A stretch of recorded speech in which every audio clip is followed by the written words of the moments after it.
I literally brought the desktop from the bedroom where it was just working, where I was using the mouse and everything in Teams live chat and all that other stuff.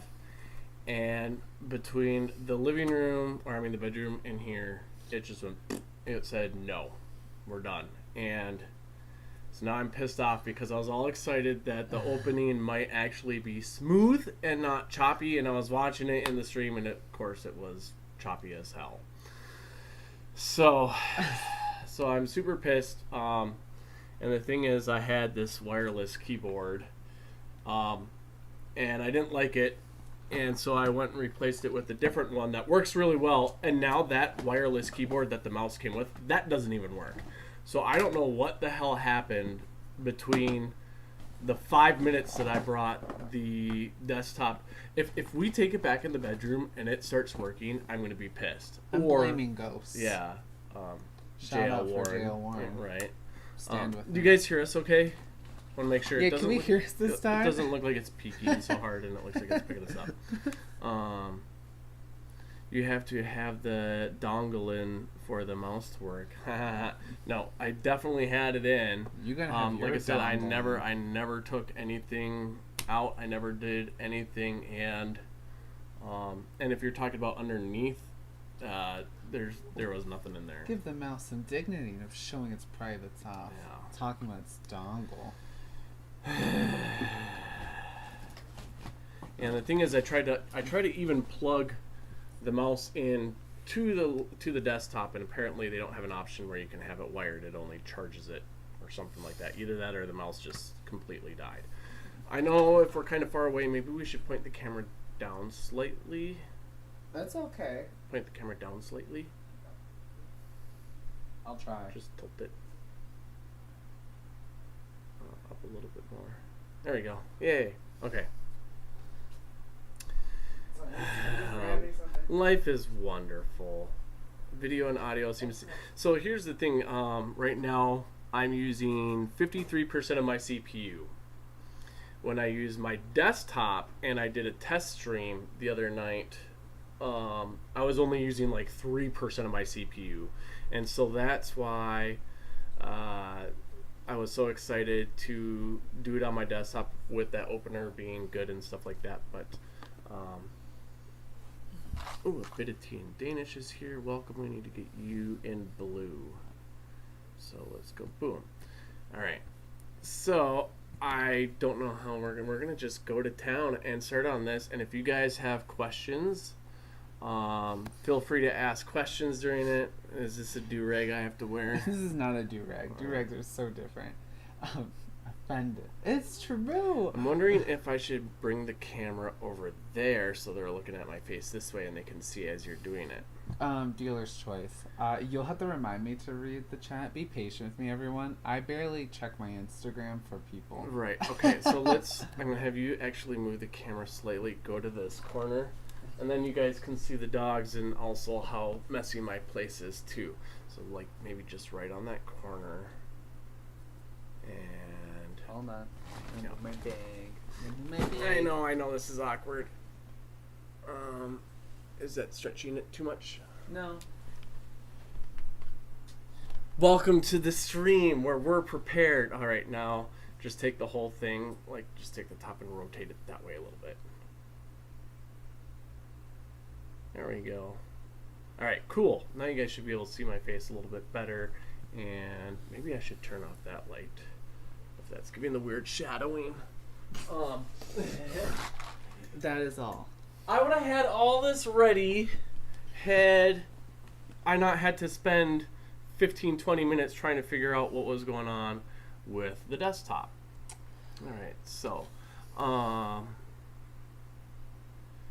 Chris, that's all right, you're 4 minutes late. I was 15 minutes late, so like 20. No, I'm just kidding. I'm kidding. I wasn't looking at the time at all.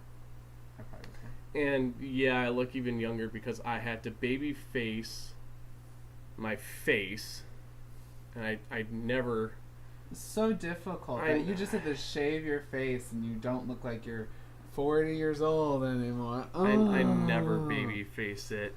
It's so hard. And Alien likes your ass. He goes Chayse ass. Stop it. Stop. What am I looking for? I know what I'm looking for.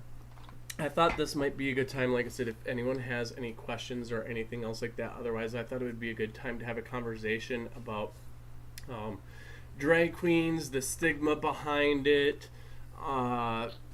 misconceptions. Can you grab a tissue real quick? Yeah. Sorry, I need this. It's important. Because I'll be the first to admit, when I first came out, I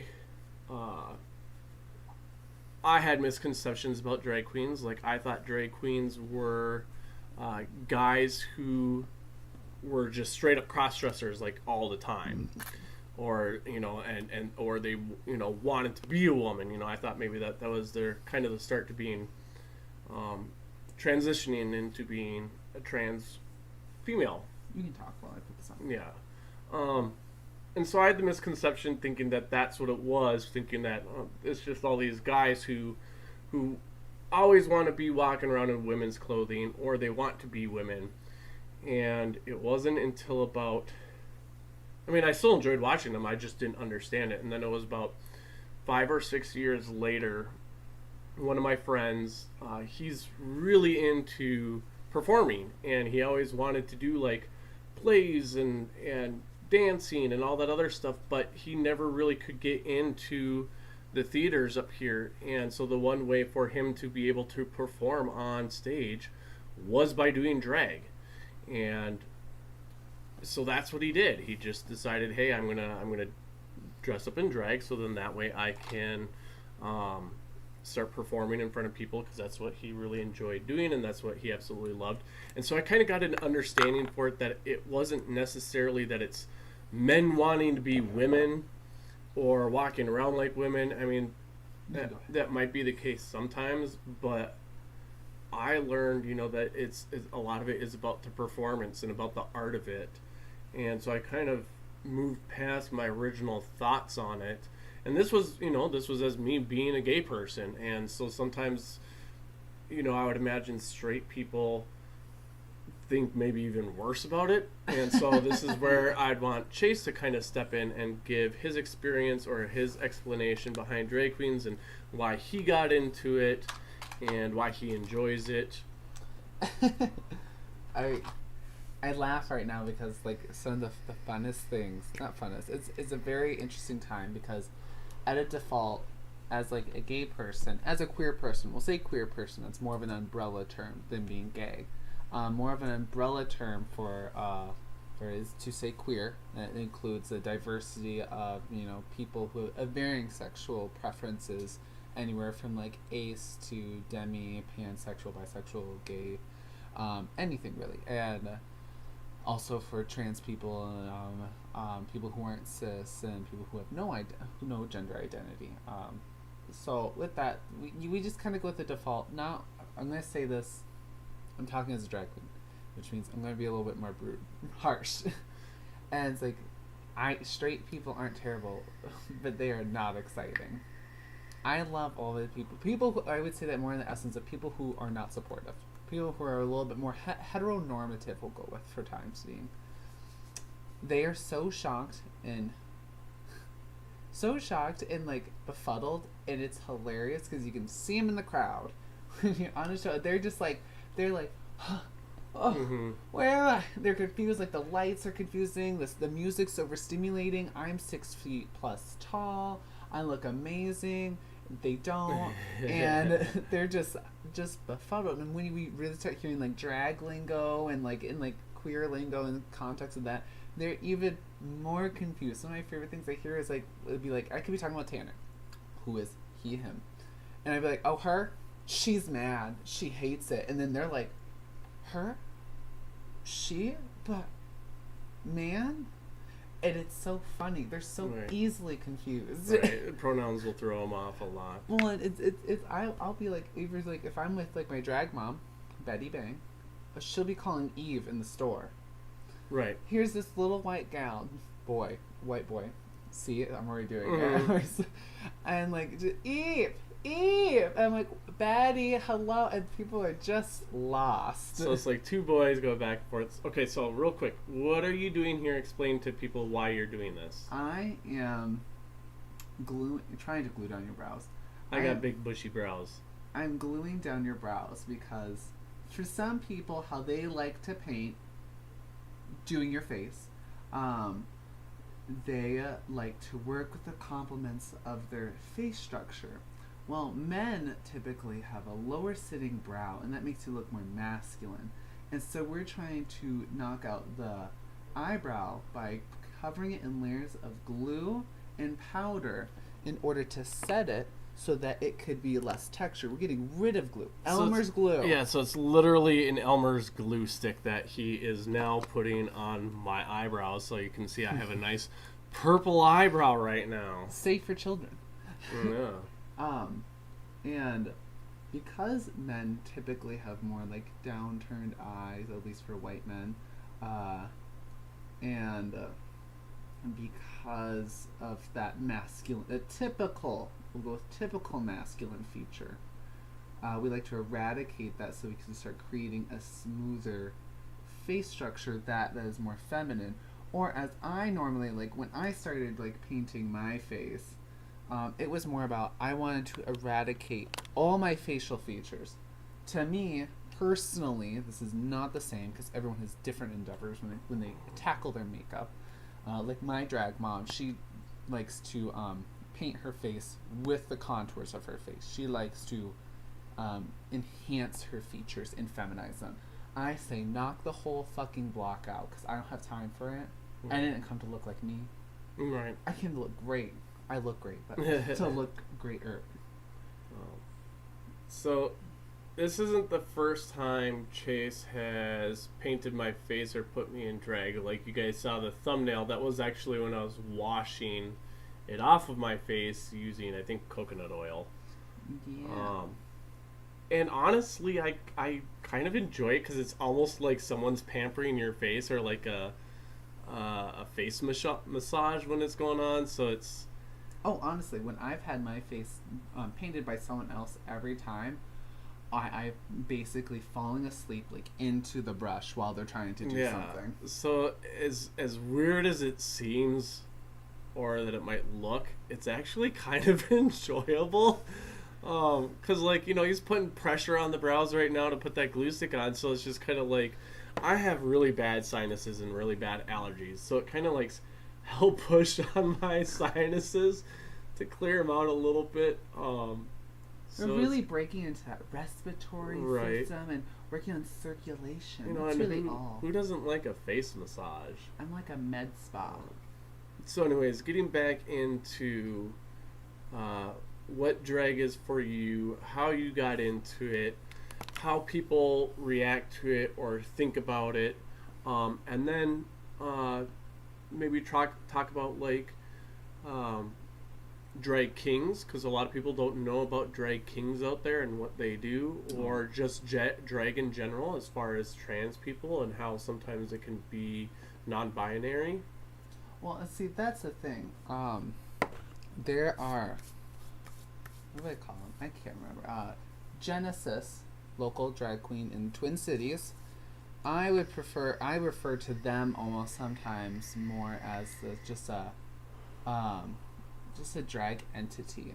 If I was to describe it, they like to do things that are a little bit more avant-garde. They don't necessarily go for a direct face structure, even though other times their face is completely like carved out. By carved, I mean like they really get into like their facial structure and features, but they play a lot more with geometric shapes, shadowing, the bizarre and dark, really. And they take a lot of it's almost like a little postmodern. Like, think of postmodernism in like art and painting, and take that to like what their drag aesthetic is.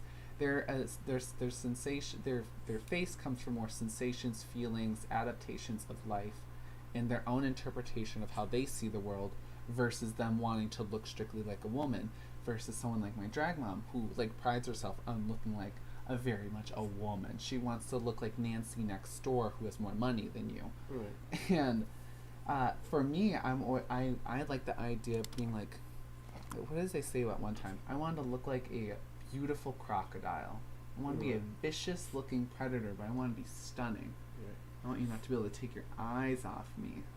So Alien X asks real quick, when you are in drag, do you to prefer her, and then explain drag pronouns to people? So, pronouns for people in general. We did this at a bar for a while where they would ask your pronouns out of drag and then they would ask your pronouns in drag, which can be very different because your drag isn't tied to your soul identity. Drag is just art. Drag is about expression, which means you're allowed to express anything. An example, Alexandra Rocks. Another local drag performer here in the Twin Cities. They, in drag, go by they. And he is trans. He has a son and everything. But Alexandra, talked to me about it one time where they feel like in the art form of art expression, they enjoy the concept of exploring and blurring lines, but it wasn't necessarily about him blurring his lines. He just had fun with the play of it. And that's really what drag ends up kind of boiling down to, is that it's a little bit of it's an in-your-face laughing at these walls, borders, and boundaries and binaries that was created by westernization, which dates back to all over the world in varying parts of the world and has really overtaken many cultures and countries in their formal practices that they used to participate in far before Christianity and Western culture in Europe really hitting and trying to take over other parts of the world. Right. And it's thorough throughout history, but we don't teach that here in America. You have to look it up yourself. And there's parts where some people do use it actually to explore and to express themselves. Brendana Dupree-Larice, who she now travels a lot. I actually do not know where she moved to, but she used to be based up here in Minnesota for the longest time. She was a pageant winner. There's pageants in drag as well. There's ones that are a little bit more like local to ones that are like nationwide, and they are intense. They put in the money and effort, and those people really go to work. They're incredible. I went and was a backup dancer for one 2 years ago. Yeah, 2 years ago. And so for her, when she started doing drag, it was an expression of her inner, because she's trans. It was an inner expression of who she was when they were still, back when they were a male, pre-transition. And that doesn't involve any forms of surgery and stuff like that. That's never anyone's business. This is more when they started to define themselves by who they were really inside. Right. And so that's the other big thing, is making sure people know that why do people instantly sexualize by thinking about genitals? Mm-hmm. You know, even when it comes to like trans kids, why are you thinking about that kid's genitals? Don't think about their genitals. Like, quit sexualizing this. That's where a lot of that not to anyone who is Christian currently. I have Christian friends who are very loving and endearing people and very open and accepting, but that's where it comes to a lot of that faith of the demonizing, and going on the proclivities of that, and thinking of perversion and what the devil's doing. Mm-hmm. Fear-based. It's fear-mongering, really. Yeah. And yeah, sexualizing little kids. Which wasn't the first time. Right. Going back real quick, so Chayse goes by she and her, and so when Chayse is in drag as the original Eve, and people are talking to me and is like, "Is that your fiance?" And I'll be like, "Yeah, she's performing tonight," because in that moment she is the original Eve. When Chayse is in boy, it's he, unless I'm talking about the dogs and I'm like, go give mama a hug or something like that. You know, it's right. And that's something more right. for us. Right. I don't really care about gender expression and needing to be called a guy because it's not that important. And if I had to hold on so tightly to something to be like being called a male, that's dumb. Mm-hmm. There's plenty of strong beings, women, men, and like in between people and trans people. That it's not relevant to me to get hung up in if you called me a guy or not. Right.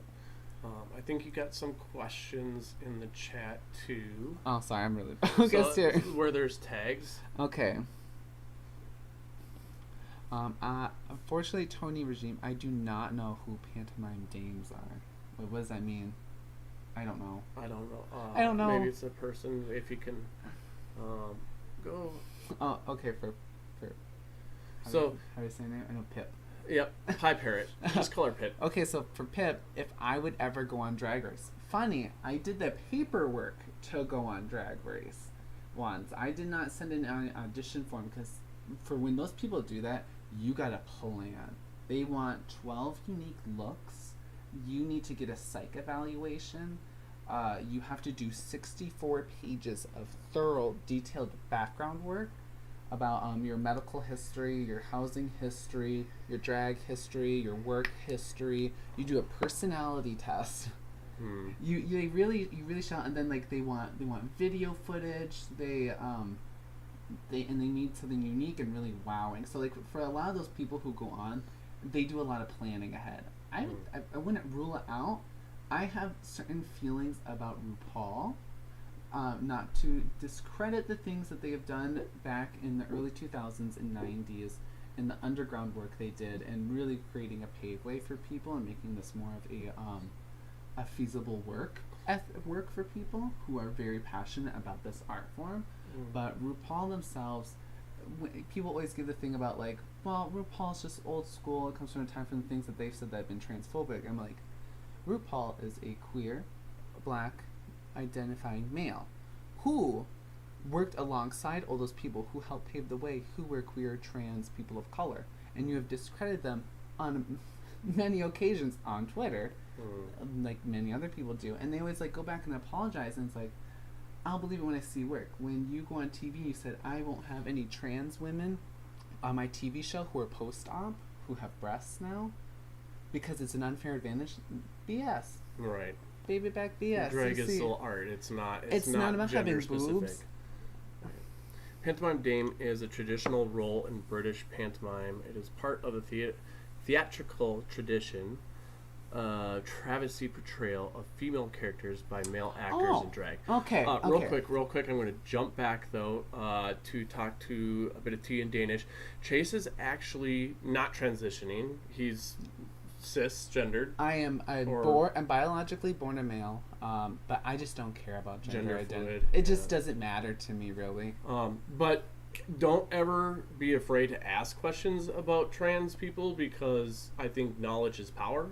You gotta know. You gotta learn. Right, and you know, it should be an open conversation. But now going back to the British theatrical. That one, well, that's part of history, and that's what makes it more like even funnier when you come to like modern times today, and how I will particularly right now, not that women don't do it too, but men on the street who like get so hurt when they see like another guy, well, it's not even drag queen, we'll just say a guy or someone who is more gender fluid or whatever they may identify, like walking in heels on the street, that they take it so personally as an attack. It's so silly because that was an art form, what they did, you know, when they're doing that pantomime, that was part of art. And dealing with that, it was this similar aspect for drag for me. It was art. We do it for different reasons, but everyone does it for different reasons. And that's what makes it fun. Same thing as men wearing heels as a fashion sense in tights. Yeah. What is it? Alien goes, are you going for Marie Antoinette look for me? Oh, just you wait, Alien. This is just the beginning. A lot of foundation to be able to start the contouring. A lot of spackle. Yeah. A lot of spackle to get this. Gotta cover up all those nasty pores I have and the stubble that I might have missed because, like I said, I never fully shave. I never take a straight edge to my face, which I didn't have a straight edge, so I had to use my electric razor. I usually, when I trim my face, I trim it down to really short stubble. I never baby face it. So, well, this is all for you guys. You better damn enjoy it because I'll have a bunch of breakouts and ingrowns probably in 2 days. Yeah. Thank goodness for our Native American roots, so my beard does not come in any like anyone else's. Right. Pantomime dames have always been popular, and even in the 60s, 70s were big stars on TV as well. Mm-hmm. Wasn't there, well, I don't know, because I think, Dame Edna. I remember my dad used to watch her all the time, and she had like that, like, classic kind of like late 60s grandma, like if she was kind of in her 60s or 50s maybe, and she kind of had like the purple hair and the cat, almost kind of like Cookie McSweet tits that Slim Living does. It's like I've seen some like there's really in a lot of British TV. It's super popular still. And I can't remember what it was that I used to watch. My cousins used to watch it, but it was some British show, and there was like an aunt who was played by a man. Yeah. Personally, to me, like I don't find it offensive. I can't 100% speak for everyone else though. Mm-hmm. Because I see it more as just like an art form. Now, if there was like more like lurid comedy that was going about like their genitals, I will say that's in a time era, and even up to like the 90s, still a time era that's still a little different. The world so likes to act very fresh and brand new to queer identity. Mm-hmm. And yeah, some people remember Dame Edna. Like I said, my dad used to watch her a lot. So oddly, I was kind of exposed to it young. Look up. For me, coming out, like I knew guys were good looking, and I kind of viewed it as like it's no different than a female noticing that another female is pretty. You know, women say it to each other all the time, oh, she's really pretty. So I just kind of figured like, oh, I'm just more open to saying like, yeah, that guy is good looking. And which is honestly very important. Right. Like, I think that's something that needs to be I know I'm getting really close to your eye. out more, is guys need to be able to acknowledge the male form and that it has beauty in it without thinking that they're gay just because they're acknowledging the male form. But then I realized like I was getting roused by strictly men. Mm-hmm. I mean, I consider myself pansexual, and for those of you who don't know what a pansexual is, it's basically someone who can basically find beauty in like anyone, you know, whether they're male, female, expression. right, male, female, trans female, whatever it might be. If you find them beautiful in a multiple platform, that's what it ends up being more about. And Right. it's not just being like, what do you got? Right. So I didn't really come to terms with it until I was probably 18, and I just said bisexual because pan wasn't really a thing then. And the problem that I had by telling people I was bisexual was, in the gay community, a lot of times they'd be like, oh, bi now, gay later. Like, you're just saying bi because you don't want to fully come out as gay. Or the other issue was, oh, you're just looking to get sex wherever you can get it. You don't care if it's from a male or female. And again, it's like, quit putting it as genitals. It's not what it is. It's saying I find both the male and female form attractive, and if I happen to fall in love with a female, I happen to fall in love with a male. Or a female. If I happen to fall in love with a male, I happen to fall in love with a male. To me, it wasn't about genitals as much as it was about the person. So then I just said I was gay because it was just easier to deal with. Because gay people are that way. Gay people are that way now. Yeah.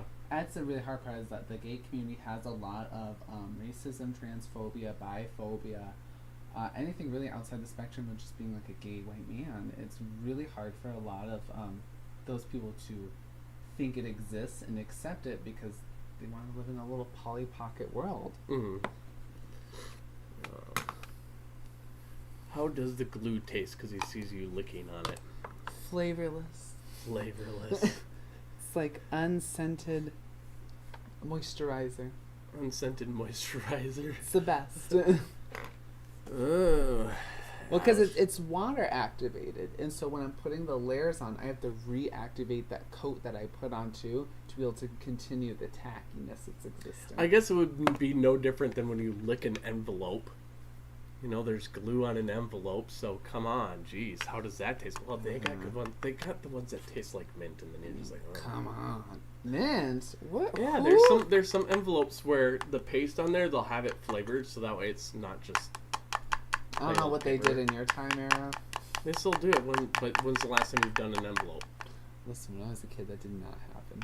You had the little peel back. Oh yeah, that's right. We still email generation. No, we lived in an Okie Smoky place. I was in a town, but like we used envelopes. I know how to write a letter.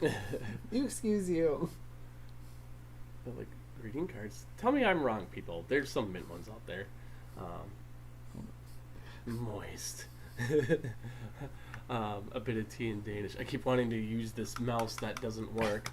To move things, but a bit of tea of Danish said that we are a good-looking couple. Oh, so thank you. Oh my god, my face is so damn white. Well, there is a bit when you're like, oh, the lighting, and in my head I'm like, it's not gonna pick up right until you're in the right lighting, which I always like saying for drag makeup. I like some strong overhead light. Just get rid of all the features. I look best when I'm moving fast, so no one can tell. We should have put a towel down. All right, so it's just powder. So you glued my eyebrows down, and you put what? You put it. I'm putting. What was the first thing you put on that made my face all Marie Antoinette? Oh, I put Well, that was just basic foundation. Okay, so foundation. I put foundation, but before that, I put primer on your skin to stop crinkling those eyebrows. I put primer on your skin to help with just getting the foundation to stick to your skin. It's about a texture thing as well to eliminate some of the pouring that happens. And then I did foundation, and then I took a TV paint stick by Mayron. And this is supposed to be a foundation stick as well, but like I used it as a what is that called? Concealer, to be able to create your highlight points on your face. You guys can't necessarily see it right now in this picturing, but like as the time goes on, I will be adding more powders on top of things. So it's me, Mario, says I'm showing my age by talking about that. Tony is the bi-pan, more like a sliding scale. Here's the way I see it. Sexuality in general is a sliding scale. I kind of feel like you are not 100% straight and you are not 100% gay.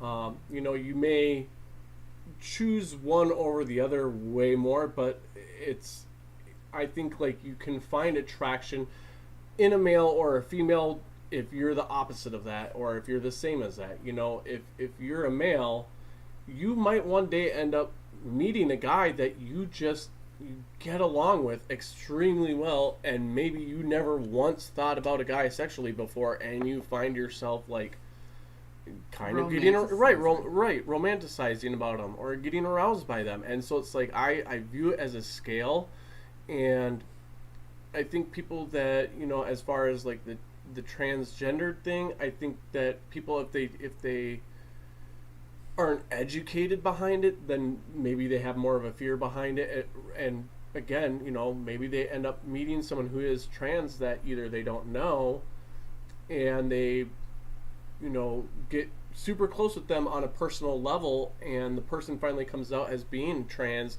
and now you don't care because you realize how amazing that person is or how great they are, and again might find yourself romanticizing it or becoming aroused by it. And so I kind of view it as a scale, and no matter where, I don't think you're, well, I mean, I guess you're more one than the other, but I don't think you're 100% something. I don't think you'll ever be 100% something.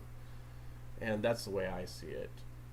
Well, a lot of it also is because, and you know, some people like to make the humor of like, people just make up, like, these kids are making up these gender identities. I can go back, I know I'm light-skinned, but I'm a third Native American, and Native American tribes have been recognizing people of multiple gender identities for hundreds of years. It's been in their practices, it's been in their societal standards, and so was that in multiple cultures, like the Indian culture, and African cultures. This once more is a primer that happens in westernization. We have to go beyond the history of just what white people have taught, and not even from their perspective. You have to throw out their perspective. So I really don't like when people use that and be like, all this mishmash tranny thing that these kids are making these days. It's like, no, this is a thing that's been around before you. You have just been educated because your forefathers decided to bury it.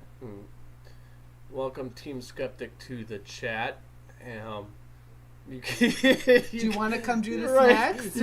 You came in at the right time. Oh, I was going to be mean. I was going to say maybe Chase can help you look better for your next stream. Stop crunching your face. Sorry. We're using creams here. So what was the stuff you dotted on my face? This is more concealer because... No, like the little wand sponge That's thing. what I'm talking about. Okay. This is concealer too. So like for the people who do their makeup in this chat, you know, people do a lot of like single layering because they want to look real. Once more, back to the reminder of what I said. We are getting rid of all forms of what his face looked like. So now we're resculpting it by adding lighter tones from the foundation I added on, which you won't be able to necessarily see fully right away, but will come through in time. I promise. This is just a heavy layering process. Yeah. Normally makeup for me when I do mine can take anywhere, like if I'm in a rush I can do it like an hour, but if I had my time it takes like 3 hours. Yeah. Again, like I said, I like this because it's like getting a little facial massage right now. Like all the little padding is just like I should have time teamed out before giving him a wrench. Yeah. I'm still upset that I wasn't able, that my stupid mouse didn't want to work for the desktop. Just yeah. Well, I guess as long as the video is coming through okay, then I'm okay with that. It just makes me upset because it's the intro and the outro that takes all my resources on this damn laptop. So I got to keep everything closed. All right. But kind of thinking about how I got into drag. Yeah. So before I knew Tanner, I had a roommate that I will not name. And he was probably the only person I felt very strongly connected to with when I lived here in Minnesota.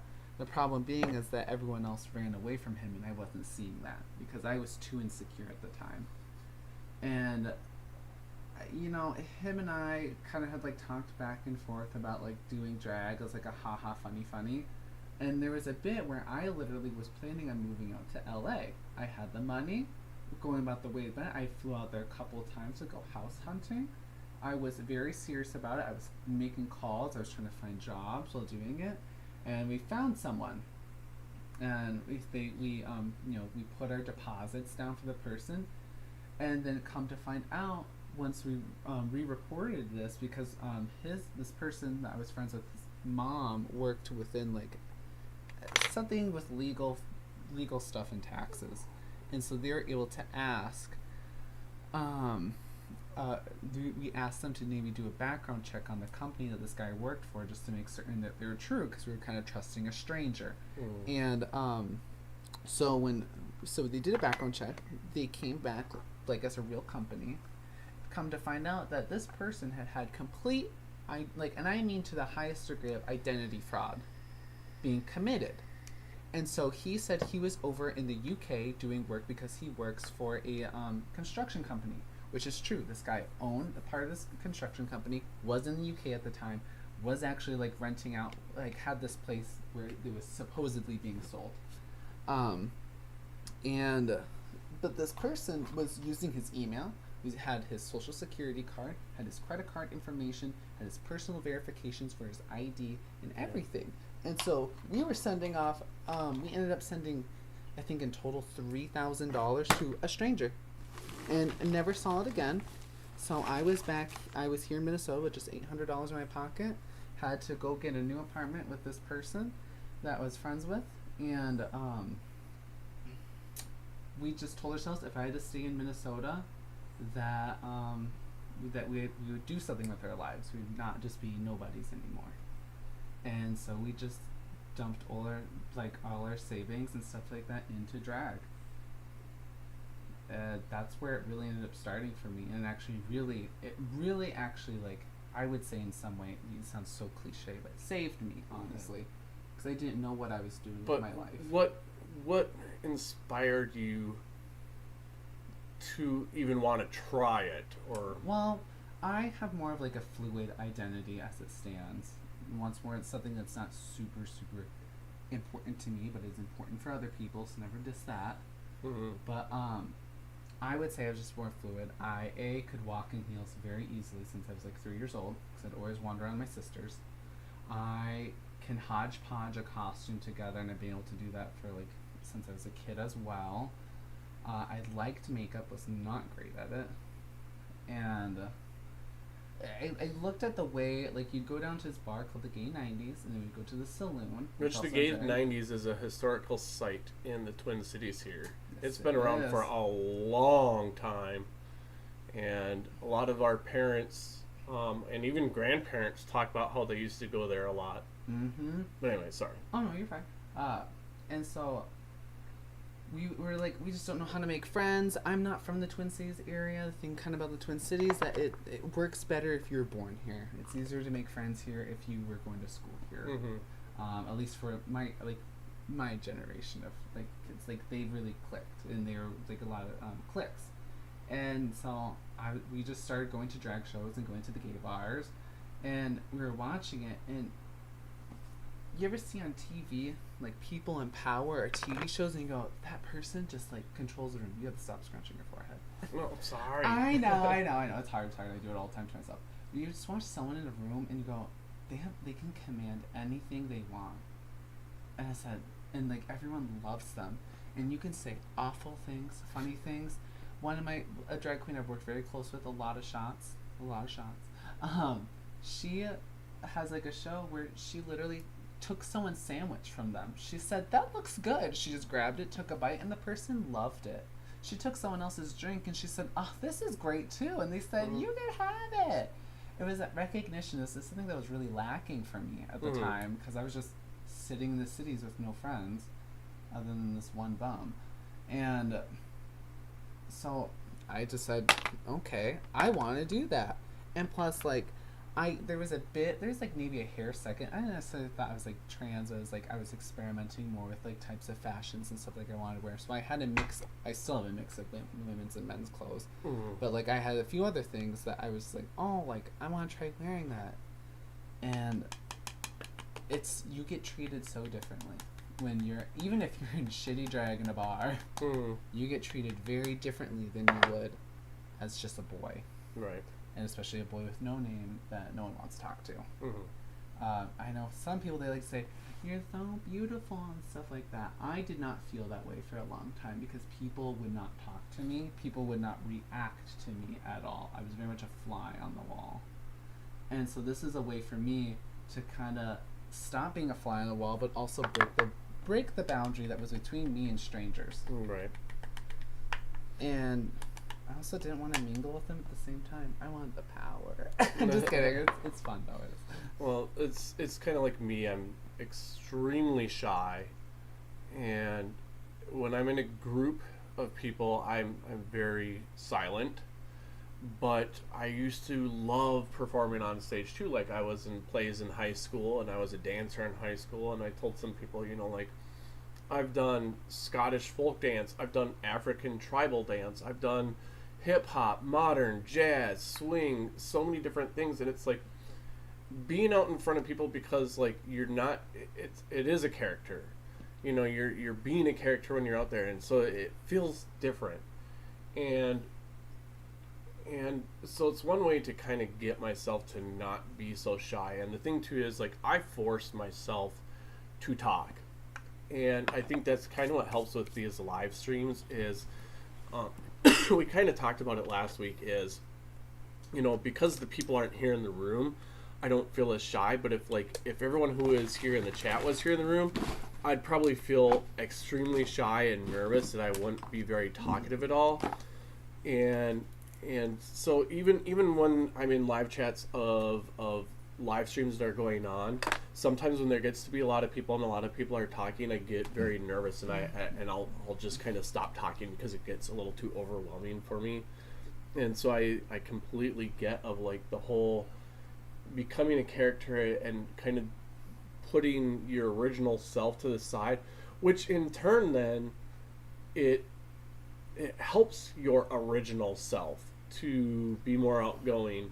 Well, And because be you a little find bit that more inside vocal. that was Right. in you all along, and if Right. it wasn't in you, you exercised a muscle enough that you could do it. Right, and you realize it's not as hard as you think it is. Like I'm still, I still have a hard time speaking my voice sometimes, and I think a lot of that is because growing up, I just feel like I never really had a voice, and so there's times where it's like there's things I should be saying or doing or responding or acting, and I don't because some of it maybe the Minnesota nice thing, which Minnesota is nice, is kind of a lie. It's a crack of shit. It's more like Minnesota, like what is it? They're passive aggressive. Passive aggressive, yeah. It's that's what it is. It's an over assertion of this concept that they need to be kind no matter what.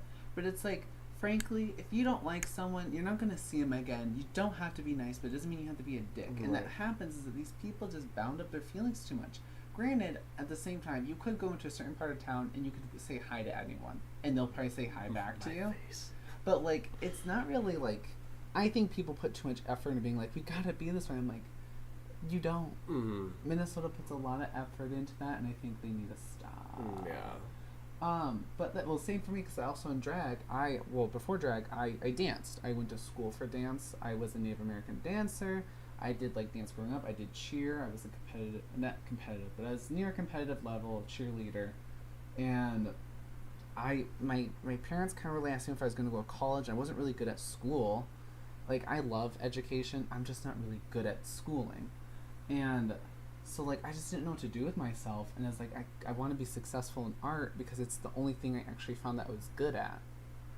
Yeah. And so it was really hard because I was like, I don't know what to do with myself. And I don't know how to get anywhere with this because at the time, at least in the frame when I graduated and everything, the big pressure was like, you got to go to college. You got to go to college. It's the only way you're going to get, like, money in your life. You're never going to make money any other way. And so I was lost. Mm-hmm. I thought I was screwed for the longest time. Well, and I still have that issue today. Like, you know, when I was young, I wanted to go to the Air Force Academy, but my eyesight wasn't quite good enough. I wanted to be an F-16 pilot so bad, and I pretty much had a guarantee in with the Air Force Academy, because I was in something called Civil Air Patrol, and the North Dakota Squadron Commander, he was a graduate of the Air Force Academy. So I didn't go there because I wasn't going to fly if my eyes weren't good enough, and so I was like, what's the point of going if I can't fly? And so then I went to UND, and it was like nothing interested me. I don't know where I was going with this. Like, you had a point behind it, but it was like there's so many things that I've done and tried, and I can't quite find other than the tunnel flying. Like, I love being a tunnel instructor. But I've worked on cars and motorcycles. I used to build computers, and well, now I built my newest one, and flying airplanes, and I, like dancing and so many things that I enjoy doing, and kind of like a jack of all trades type dude. You say it, and I probably tried it at some point. From building my rockets to the drone flying and creating videos of that. And I think that's kind of why I like the tunnel flying, is because I've always done physical work, always done physical activities. And so by being a tunnel instructor, I'm still doing the physical work, but it also is kind of performance because you're in a glass tube where everyone is looking at you. They're all seeing what you're doing in there, even when you have first-time flyers in there. And then at the end, you put on a demo. So you're basically putting on a little miniature show. Or even when we're training on our flying skills, it's like you're still putting on a show and being out in front of people. And even becoming a tunnel instructor, that kind of forced me to not be so introverted as well, because, before the pandemic, we were taking up to 12 people in a class at a time. And so you'd have 12 people in the classroom all looking at you, staring at you, listening to every word you say, kind of like how, same thing with drag queens, listening to everything you do and say and whatnot, and Well, and that's the one negative thing that's really come out of RuPaul's Drag Race. Mm-hmm. The thing about RuPaul's Drag Race girls, unless you're certain people, like this queen, I cannot remember, Tamisha is the name, and she's on this season of RuPaul's Drag Race, but she has been a working queen, probably in the industry for like 20 years, I can guarantee. she knows how to do everything she needs to get herself done, and she knows how to do it really fast. And not everyone can do that, and so those girls are shelling out money for it because some of the stuff is designer and it's really expensive. Well, I don't got $2,000 to invest in the costumes. I got my hands, and I got like $100. And so it's like, you better get damn creative. Right. I'm creating vagina with teeth. Yeah, panties. Yeah. He's got a set of panties that have a teeth vagina on it. It's pretty amazing. And welcome, Seek Truth, Speak Truth. He said, you're not a true man until you put on makeup, I think is what it said. Well, I'm the biggest man ever. Oh my God. And oh my God, look at my face. It looks like a big spade. Yeah. Yeah. You're just a shovel. Yeah. It's still like when things like that, these people, like some people, when you go out into the crowd, they expect that high like resolution of quality. And I'm like, I'm gonna make something from trash and look amazing, but I'm not gonna be someone wearing a designer costume because they don't have those things yet. And those types of costumes take more time and investment if you're doing them themselves. What's wrong? Can you guys hear us again? Because they were saying, like, did it go quieter, or was it quiet when the dog jumped in?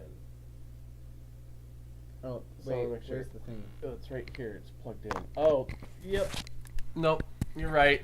The microphone dropped when the dog, or maybe when you knocked something down. No, that was good. When they jumped up. We'll move it over here. You guys, good call. Went quiet. Here. We're going to move some things so this way. Sorry if you hear a bunch of clunking sounds as I move this microphone. I don't have a cool mic like Team Skeptic does yet. Ta-da! Is it better? Is it better now? Don't put that up your nose. It's mine. I can do what I want with it. Alright, so you guys should be able to hear us better now. Actually, I'm contouring right now, so I'm trying to figure, because your face is different from mine, so I'm trying to figure out how the best way to do it. Yeah. So Chase has obviously had practice on his face, so when he does the makeup to create Eve, it's phenomenal. And I wish I would have been able to do this again on my desktop computer, because then I could have probably dropped in a few photos during this of what you look like in drag. Otherwise, if you're okay, I'm going to shell out your Instagram. If you go to the.original.eve on Instagram, that is Chase's Instagram, and you'll be able to see some of his photos as Eve. And some of the photos are crazy wild, and some of them are stunningly beautiful. Because Chase's makeup is more alternative, or Eve is more alternative. It's not the classic woman. But I am the classic woman. The original woman. Except for Lilith. Fuck her. So he, when Chase turns into Eve, Eve is more alternative, humanoid, alien woman, as Chase says, woman. I just suck, and I look if I give the mirror, I go, I'm beautiful. I'm so much better than people.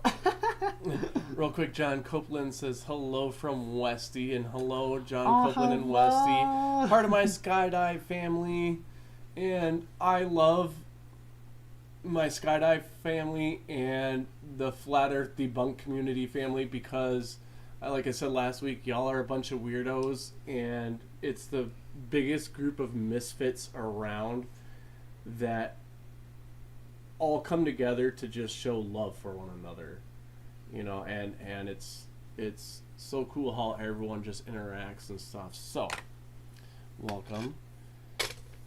And Bit of Tea in Danish says she is going to stalk you on Instagram, which is perfect. Yeah. So like I said, the.original.eve on Instagram. And you'll be able to see some of Eve's photos on there. We got to get more photos on there. I'm really bad at social media in general. I know that's why there's a bit when you talk about doing like the Discord, or like when you said other people said about me having a YouTube channel. It's not that I don't want it. I'm just so bad at social media. I'm not even good at texting sometimes. Yeah. I just don't know what to do. Because I know would love it if you had a YouTube channel when you're doing your drag makeup, or maybe like tutorials on what you're doing. But you have a lot to say. I have a lot to say about anything. I don't know. I was gonna say you're kind of like me, kind of can babble on about anything. Babylon. Yeah, that's such a good song. John Copeland. Weirdos are us. Yes, and thank you, sir, for putting that in the chat there. So he got the link to your Instagram on there. Thanks.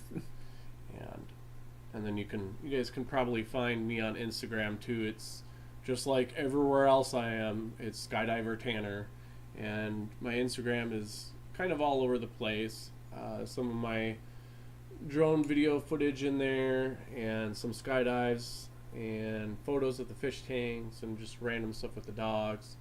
I gotta go through all my skydiving videos and get them more uploaded, or I gotta get more music to it. Unfortunately, I only have 57 jumps after I was able to start taking a GoPro with me on jumps, so I don't have a lot of recorded jumps unless they're from other people. So like my intro is me filming it, so that's why you don't see me in the intro, and same with the outro of the live streams. It's me recording, so you don't actually see me, but you see what I'm doing. This last jump season, I didn't get any jumps in. I didn't know what was going to go on with the pandemic or anything like that. Well, and you really buckled down. Yeah, you said, okay, let's do this. And I didn't really spend the money to get my automatic activation device because I need a new one. But yeah. So what are we doing now? What are you doing? I'm going in with deeper shades of contouring, because now that we have like general shadowing, it's just like anything. You need gradient. You need real gradient to be able to create more of the 3D structures. For me, someone like me, it's very easy because I have very like hollow cheekbones. I'm from Minnesota. And for you, you have a thin face that's more like rectangular on the tall side, but your cheek to chin like transitions a little bit more just flat. Yeah. And so I'm trying to help create that gradient. Gotcha. So, a gradient. Now, for those who are in the debunk community, a gradient doesn't exist according to flat earthers. So, it exists right here. Right, so I was going to say, so does this really exist? Is this truly a gradient, or is this all perspective? It's a mix of both. It's gradient and perspective. The drag is a lot of perspective. Don't look from like down camera angle. You'll see all the truth, no matter how beautiful you are. You'll know everything then. You'll know my secrets. But yeah, Minneapolis drag community also, I'm very grateful for, because I have some good friends here, of course. Good connections, but then also Minneapolis used to be really known for being like a pressure cooker for drag and art. It was very intense. It's a very competitive scene. There's a lot of us, and so there's a lot more push to really like, if you're gonna do something, you want to be unique. You better find it like now. And so it's like yeah, Mibbit's son-in-law says her son-in-law says that. So. But and so it pushed me really fast to try to develop something, and to develop me really, because actually once I started doing drag, I found that I liked myself more as a person. And for some people, they do really get into the persona and they want to hide behind it because they enjoy that more. I found the more I enjoyed Eve, the more I enjoyed myself. Yeah. And I found myself more beautiful, funnier. I do know that, like, in boy, I talk a lot more. In drag, I tend to actually be a little bit more quiet, but I tend to be really focused. Yeah. I'm having a fun time, but I'm, like... focused on what you're about to do. The thing is, what I can say is, since I've met Chayse, you've definitely have come out of your shell a lot more. From my own personal experience, which is kind of cool, but there's times where Chayse holds Eve back sometimes, where I've kind of had to Well, or you get overly nervous, and so then I have to talk you out of things and tell you that it's going to be okay. And I think you've gotten better at that too. Yeah, I'm a really big perfectionist. Uh-huh. Like, hardcore, intense perfectionist. And I can walk away now and be like, it's fine, that performance was that. It doesn't have to be everything. But I like to do my best because I want people to see what's happening in my head. That's the fun part about drag, is that it just sounds like really like, oh, blah, blah, blah. But like as a kid, I lived in like playland, pretend land a lot because I didn't really have a great uprising. Yeah. Uprising. I wasn't raised in a really healthy environment. Upbringing. That word. I wasn't like raised in a really healthy environment, and it was very had a lot of obstacles to bring, and so I really pushed myself into this like play world. Fantasy world, anything that was inventive, from comics to video games from the Sega Genesis all the way to the PlayStation and stuff. I loved like the comics that my dad would read, which was like Image comics, Pit, if anyone's familiar. Some people run along that, and like all the women in there, they were like, they may have been wearing like G-string, like leather thongs, but they could beat anyone up. And I said, I want to be just like that since I was 4 years old. I'm gonna quick say goodnight to Mario. Have a good night. Good night. And then Team said that someday I'll have a 2-dimensional face like him. I think is what he said. So I'm trying to quick read. That's okay. I'm just doing your nose. And Mippet, yes, I literally just brought my desktop computer from the bedroom to the living room. And in between that time of transferring it, for whatever reason, my mouse decided to not want to work anymore. And I was so excited because it was going to be the first stream that I was going to do with my desktop. And hopefully everything would have went smooth and no issues. And of course, nope. My mouse decided to say, I guess we don't want to work. So I had to quick switch over to my laptop here. And I hate it because my laptop, like I was saying earlier, like right now I'm using 57% of my CPU, and if it was the desktop, I'd be using like 3% of my CPU, and so I'm pissed about that. So I feel your pain, Mippet. I feel it. And then same with Team. He's been having some issues with his computer, but he's got a hell of a lot more shit to his than I have to mine. So I couldn't imagine. But so what are you doing now? Are you gonna finally make my nose look smaller than it actually is? We're trying. Oh, well, we're trying.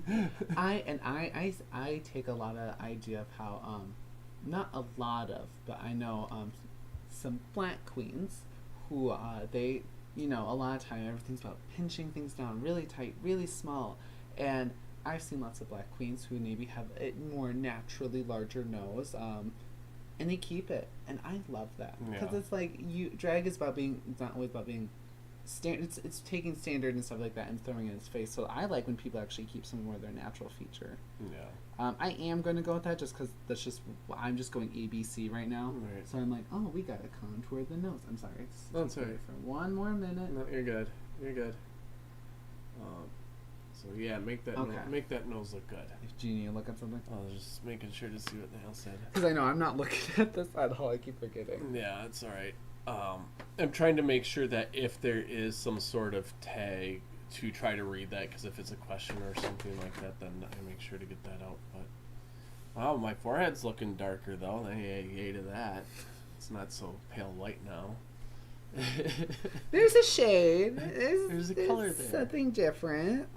So what palette is this that you're using? Because maybe Pip wants to know. This is the Morphe Babe palette. Ooh, I don't know what number. I was gonna say, don't ask me anything on it. I know nothing about makeup. I don't either. Yeah. That's the thing. I didn't actually. Like, colors. When people always say, "Oh, you're really good at painting," I'm like, I'm really good at doing my face, but I'm actually not a great makeup artist. Yeah.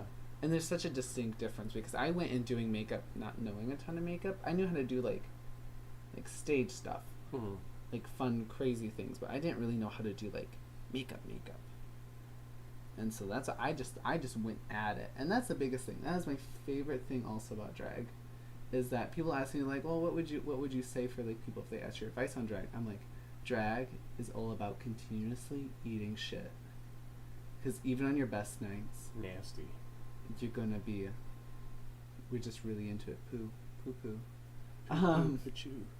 Because like you constantly like there's so many. You're in front of people. It's kind of like being in the tunnel for you. You're gonna make a mistake. You're gonna fumble, and that's fine. Just like it's just like anything in life. You have to grow, and it's a test. It's like I before one time literally went to I bent over like a woman, and like the floor was so slick. My feet came from out under me because I did it with such momentum, and so I did a quick like tuck and roll out of it. Otherwise, I was going to just land like on my nose. Oh no! But like, that's fine. I've kicked myself in the face before. Yeah. But like, that's the thing. Is no one needs to know it really happened. The crowd doesn't know any different. A drag queen might, but In the tunnel, they know, especially if you go slapping into the glass like I have.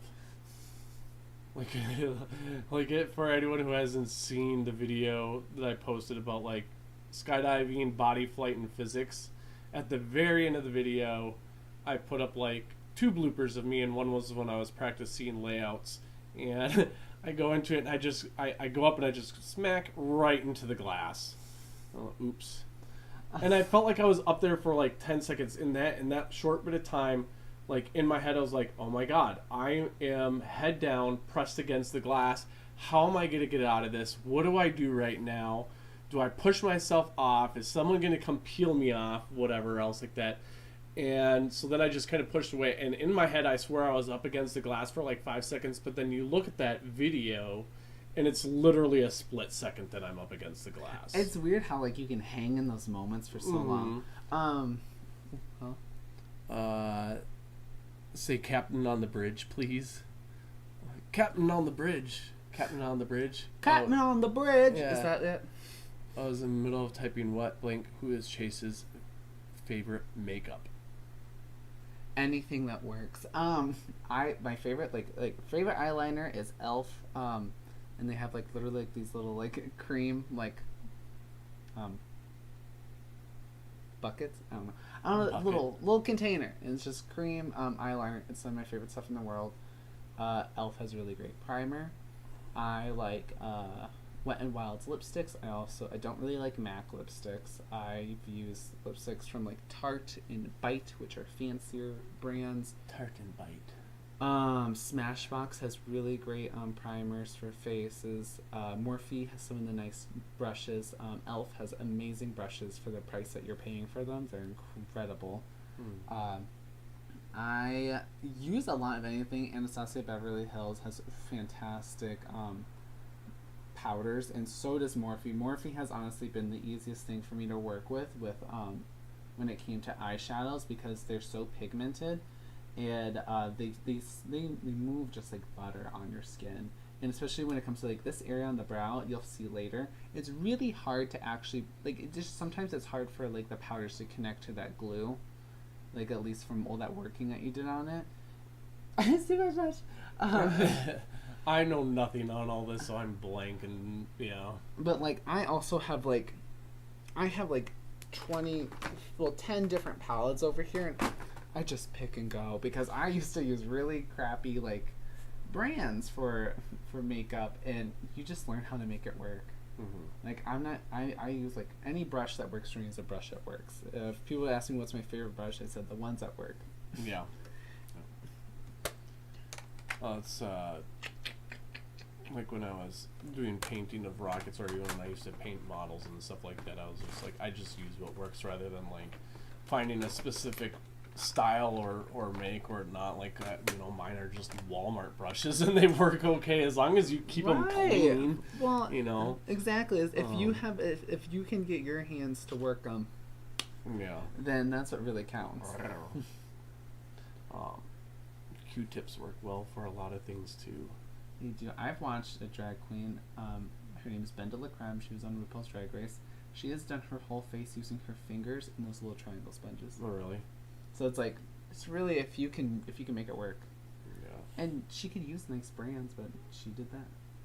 All right, John. We will see you later. Good night. Yeah, and you can always fast forward to see the very end. And so, John is super cool guy who actually, hopefully, maybe when all this is done, works at a Minneapolis library where they asked Eve to possibly come and do drag readings, right? Yeah. So Because I did one for Duluth Pride, where I read to kids, which is so funny. yeah. 'Cause I like reading to kids, and I like Bailey's hacking. I like being around kids in like drag. Where is he? Aww. Because the reaction's so pure, and the people they're so happy. Mm-hmm. I don't like being around kids as a boy. Yeah. I don't. I really don't. Poor Bailey. It's not that I hate them, but it's so uninteresting. Yeah. But in drag, with the way that they react, it's like, oh my god, they're so inspired. They're like the happiest you've ever seen them. Mm-hmm. Of course, I want to continue to be around them because they're just like in awe. And it's like, maybe then they can kind of reflect on this later in their life and something that they really enjoyed. Yeah. You know, for me, like I had like celebrities that I looked up to, and I didn't really get the chance to see someone in person like that. Mm-hmm. Like, big thing for me was Spice Girls. Love the Spice Girls. Which reminds me, I think I made a video of John's 800th jump that I think I videoed, and I made it for him out of one of my old producing software, and I think that's on my YouTube. I think I have it uploaded somewhere. I know I put it in Facebook, so I got to be on his 800th jump, and we did a speed star, I think it was. Ooh. All right, a bit of Teen Danish is going to bed. Yeah, this is getting late. Let's see, 7 o'clock, which means it would be 1 o'clock for them. Yeah. I think See, yeah, 1 o'clock. just quick point. This is the only thing I don't like about this type of lighting is that you're not going to see the actual works that's happening right now. So what needs to change? Do you need to turn that down or off, or do you need to turn that? I don't think it's going to happen with this lighting because like they won't be able to see the layers that I've put on. They're right now just seeing strict contour and then the white, and that'd probably be more something like I don't know how we fix that. Well, here, let's do this for a hot second. Because you're gonna look like a ghost still. Did that help it at all? No, you were seeing Just the contour? yeah. What ma? Alright, well, we tried. I needed to get up a little You'll bit. somehow My have butt to was like. starting to hurt from. You'll have to share with outside. these people the finished result somehow. Yeah. Well, we'll take. Maybe we'll take some photos afterwards and we'll drop it into Discord somewhere. And Pip's kind of struggling to stay awake. We should maybe try to like go through it a bit quicker. I know I don't want to rush you, but I feel like we're talking a lot without doing much of the actual. But that's good though. We need to talk because I don't want it to just be silent while he's just. That's the hard part because I can do their talk a lot, or I just end up being silent for like an hour. She says you can kind of see the highlight, but yeah, you're not going to be able to see it as well in this lighting. This probably- lighting is not. either that or it's just the camera, or that would need to go to daylight and then turn that one off or something. It's. Yeah, I don't know how to fix it, but that's because I'm not good at lighting. Let's see here. I'm trying to look at myself in the camera through the thing so I can see what it looks like.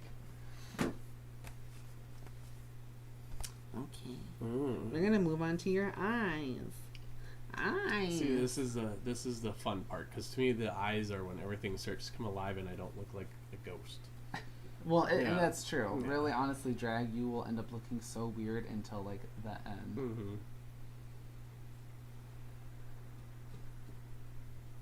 And so, what kind of eye are you gonna try to do for me? So it's really hard because I can't do my eyes on you because it doesn't turn out the same. Because my brows and everything are so different. Your brow bone shape features are very different from mine. But I also have like, if I like shave my eyebrows off, I'd look like a Neanderthal. So I'm going for this very dramatic wing that I saw this one gal do. It's going to be a big wing, but she still looked very feminine. Not like big. It's going to be big wing like mine, but with more soft features around it that are going Right. to blend into it. Whose wing did you see that you liked? I don't remember her name actually. I found it on Pinterest. So, I want to tell Pip, if you're interested in makeup, Bailey Sarian Oh, on YouTube is a person Chayse loves to watch. a queen. Yeah, and on Mondays she does Murder Mystery Makeup Mondays, and she doesn't like do a makeup tutorial. She's just doing her makeup as she's getting ready for work, and then she tells you, and this is for anyone. It doesn't have to be just for the ladies, but she researches and goes in like different backgrounds of like either certain murders that happen or obviously murders and mysteries and stuff like that. She's done on Jeffrey Dahmer. She just posted one about The God damn it, what's her Casey Anthony. Yeah, and she even did one about the background story to Bloody Mary, and one of the origin stories she'll talk about the original thing of, what is it called? Aqua Tofana, which was a ancient drug that was used to poison a bunch of people back in the Renaissance era in Italy. And then she'll talk about a lot of people in the UK, actually. UK has a lot of murderers. And a lot of Wisconsin people. A lot of Wisconsin people, and LA people in the 70s and the 80s. So she goes through it, and she goes in depth. She's really good about research. She's really good about it.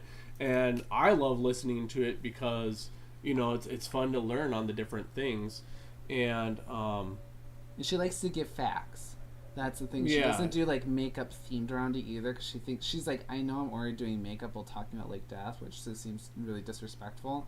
But she likes to try to like be as respectful as she can to people. I mean, she does makeup tutorials or just makeup on Saturdays. Yeah, Saturdays she'll just talk and do but makeup. Mondays, I mean, like I said, and some of the stuff she talks about is so cool, and the makeup she does, like, I'm not one who does makeup or anything, but some of the looks she does is insane and beautiful. So it's a good one to go to and look at. And I think Pip said to do Trixie eyes. Oh, for Christ's sake. Trixie has really hard makeup to do, actually. It looks like it. Like, when you watch other people do it, it's very difficult to, like, block her eyes out. Because she has such insane, like, geometry happening. Yeah. Within her eye shape alone. Which I blame Chayse, because he got me into watching Trixie and Katya, and their new Netflix one. That's so funny. They're so great. They are hilarious. And some of the things they talk about. And I think I'd fit in with them because they do a lot of toilet talk sometimes. Well, that's the best thing to me about drag queens, is that we are nasty, nasty people. But we're also very like, but at the same time, we're just rotten. And it's so great. Like, we'll talk about anything and everything. You get done with the show, you're up at the bar hanging out with the people. Also, another side note, more than you think, I actually have more sober friends in the drag community than one may think. Yeah. And they are like big nightlife personalities. Right. So we never really discussed drag kings, for people to understand that there's not just drag queens, but also drag kings. Yes, drag kings. So think it in a similar sense, where like, they go in, and you don't have to be just this is another thing, quick side to this as well. You do not just have to be a gay man to do drag. You do not have to be a woman to be a drag king. You can be a guy doing drag king stuff. You can be a woman being a drag queen. And with people who say no to that, it's like, well, what would you say about a trans woman being a drag queen? Because she is a woman doing drag. Right. So if you are offending multiple levels, especially if you're going to have a strong opinion about it. Drag kings, there's one who's very famous right now. He won Dragula, but he had a very big career after that. Dragula, by the way, is a more like punk rock underground version of Drag Race, essentially. And a lot more based around like camp and horror and just grossness. And a bit of nerdism. But his name's Landon Sider. You can find him on Instagram. And they base off the male persona, but it's so vast. it's incredible. One here, no longer doing drag, was a great drag king when they were doing it. His name was Damien Deluxe, and he was amazing. He would do anything from doing like these vaudevillian like muscle men with those big like round dumbbells to anything to he would do break dancing and looking like Sonic the Hedgehog.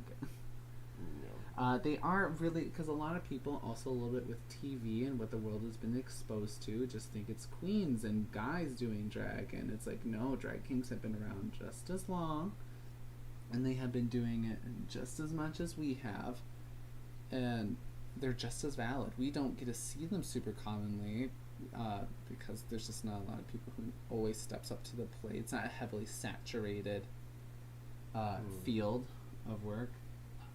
Did you mess up? They're sisters, not twins. Oh no, that's but all right. We'll make it work.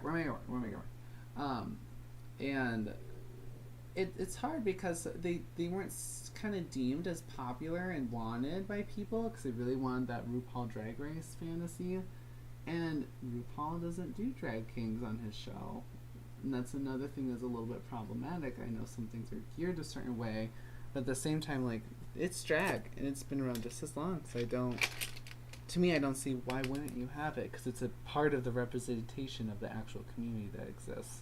But they're fun, they're exciting, they're full of adrenaline, they do their own things and their own stunts. It's not just, they're full of the same energy. So I would encourage anyone who likes Drag Race, find a drag king online, look them up on Instagram, even just a Google search, and just find at least one king that you can get behind, because I guarantee if you like queens, there's at least one king that you can really get into. Yeah.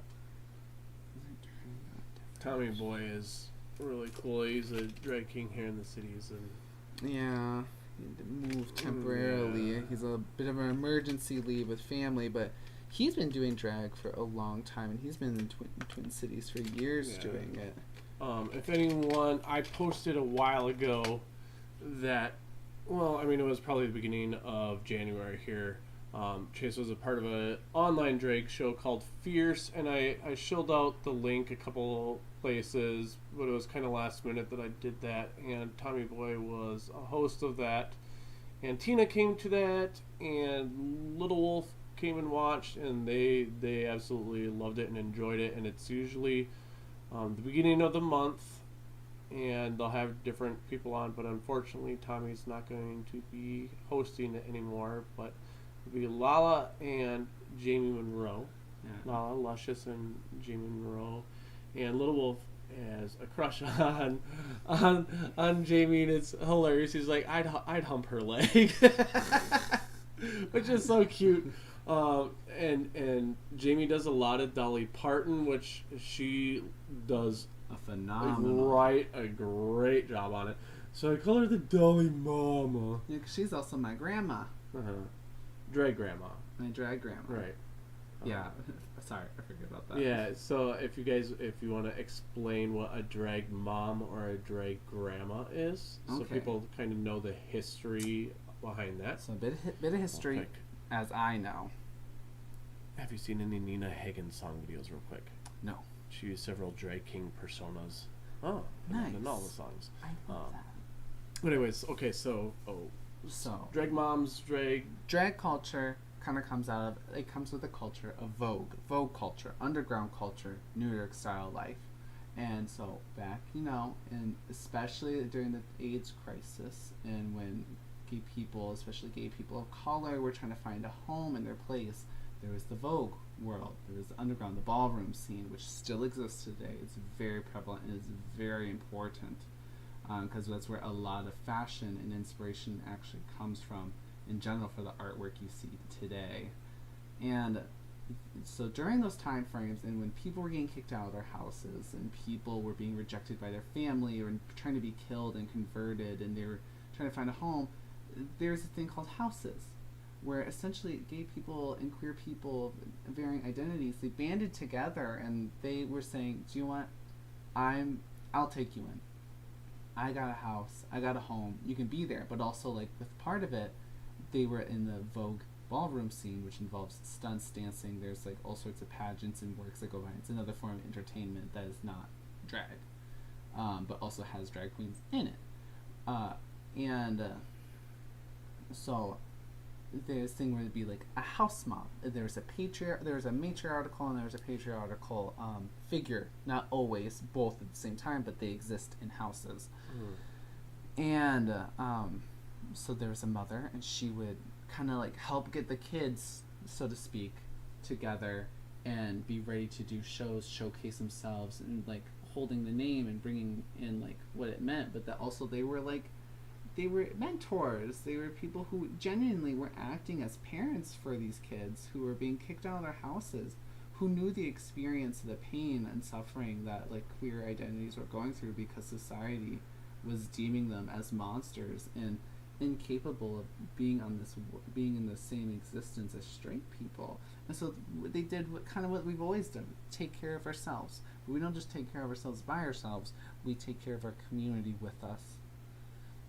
And so, like, if you were to have a drag mom, people sometimes would ask people if they could be in the house, but more so is about a drag mom or a drag father who would go to a person and say, I like what you do, I like your style, I like who you are, come be part of my house, I will learn from each other, I'll teach you, I'll show you the tricks, I'll show you the ropes, help you be able to create a name for yourself in this world.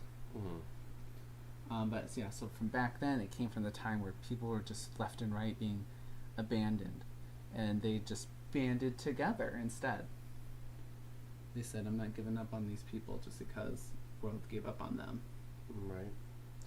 So Chayse has a drag mom, Betty Bang, and so basically Betty would take Eve in and kind of help Eve out and show me the ropes. Right, learn the different tricks and stuff. And show stuff that I can't do or I maybe don't have a bunch of information about. And right. And much like anything, you know, students can be teachers too. Teachers are students sometimes. So Betty's drag mom is Jamie Monroe, so that would make it Chayse's drag grandma.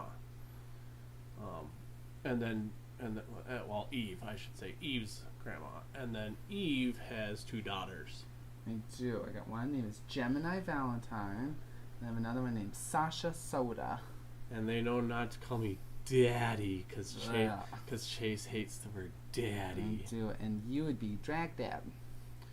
What's my name going to be by the end of this? So asks Kevin. So I said my name would be, first name would be Clee, and the last name is Taurus. So I'd be Cleetaurus. Otherwise, what was the other name I said? I cannot remember. I think it would be, my first name would be D, and my last name would be like Pina. So it'd be D Pina, or the last name would be Pinu. So it'd be D Pinu. D Pinu. Oh my god, yeah. I forgot. Cleetaurus, or D Pinu, or D Pina. I forgot about that. Yeah. So that would be my drag name. And I'd be a campy queen if I ever was a drag queen. I would do all the goofy, silly shit. You would be a campy queen. Yeah. So it'd be interesting. So what are you doing now? I'm doing eyeshadow on not eyeshadow. I'm doing eyeliner on your face so I can take out that brow bone structure you have, and hopefully make your eyes more feminine. Make them sharper, really. That's what I'm going for. I'm trying to continue to eradicate that brow area. So trying to make my Neanderthal brows not look so Neanderthalish. Your dude brows need to go. Dude. It's not working, dude. Got man brows, bro. Bruh. Bro, dude. My dude. Oh god. But also because you're a little older, your skin around is not as taut, so you have to do a little extra work. I got droopy old man skin around my eyes already. You do. It's okay. No, my eyebrows, or not my eyebrows, my eyelashes, my eyelids have always been that way. Wow. You're gonna go get a drink. I should have brought my water bottle out here. No, now you must dehydrate like any other queen who gets lost in their makeup.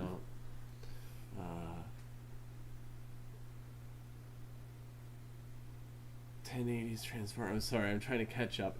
Is me or does Tanner look kind of gay? Really? Kinda gay. Kinda gay. I mean, like, really gay. Hey guys, what's happening? Cuddly. I don't know how it goes. I don't know either. Wait, I know. I majored with a lisp and minored with a limp wrist. Girl, let me tell you. Ooh, get into it. Dear Lord. There you go. It's almost there. It naturally overcomes you. Okay. I need you to look up.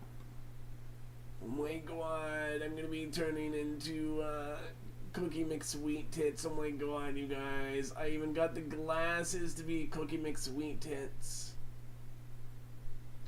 Which I do plan on having Chase put me in drag makeup so I can make a live action Cookie McSweet Tits for Slim Cyborg. And I got the glasses the other day, which I'll have to pull those out at some point and show you guys the glasses. And then we got it's not the wig I'll be wearing tonight, but it's a different wig. And then I will try to do a live action Cookie McSweet Tits video for him to put into his one of his videos, Crazy Shite. So what are you doing now? I'm doing your under eye now so I can start defining. This is the part I don't like very much because my allergies and my sinuses kick in so much, so any little like kind of like weird poke around this area, my eyes start to tear up really bad, or my nose will start to run.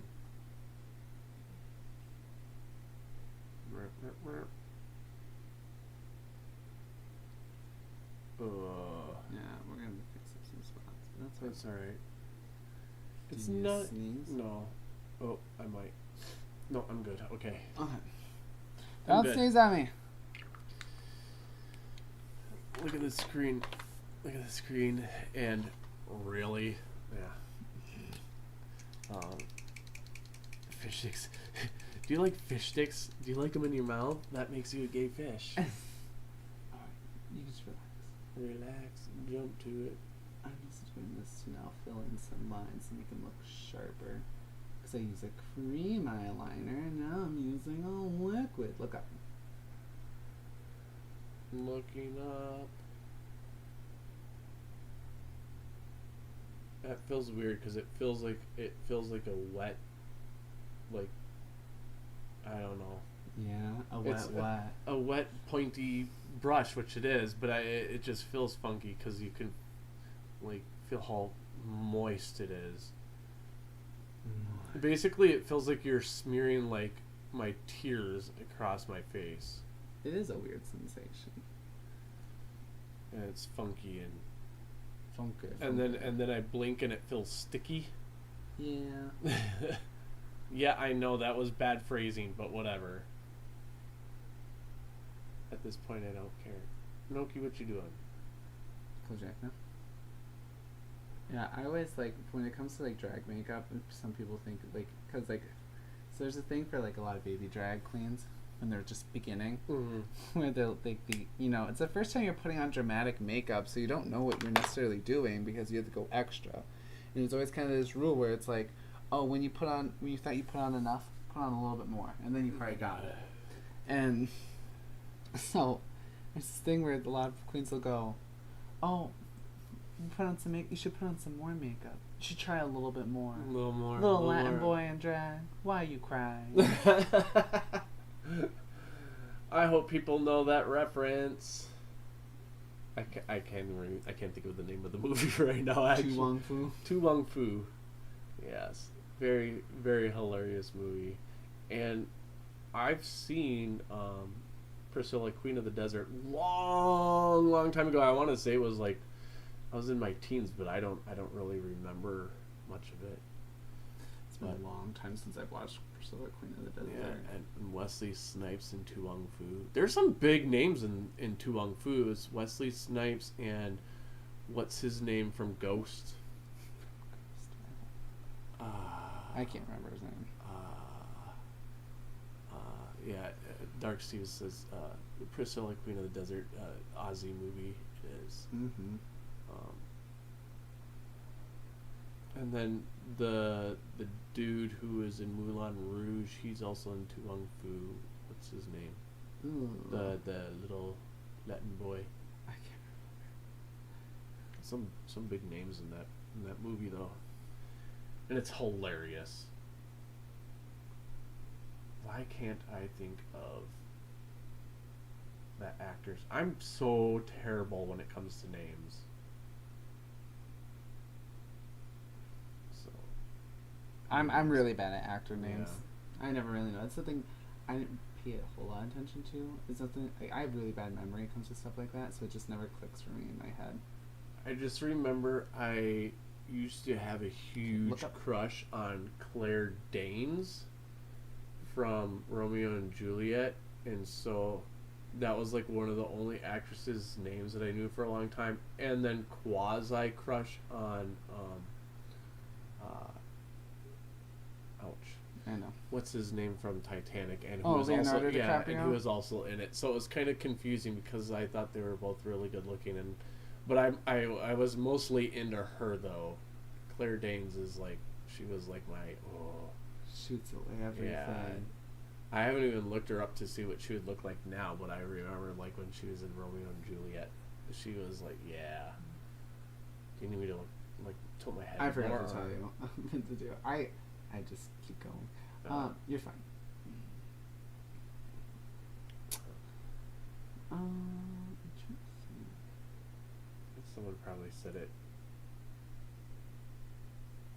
He's trying to look like Zoe Wanamaker. Tony Regime has some very interesting references. Right? I like it. He knows so much. Well, everyone in this damn community knows so much. Like I said, I used to think I was quasi smart until I came into this community, and I'm like, wow, I know nothing. I know zilch. That's how I feel, because I just know random bits of things. And I just never paid attention much in life, I guess.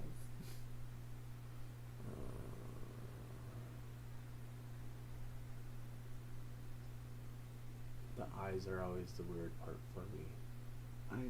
They are weird. They're a weird time.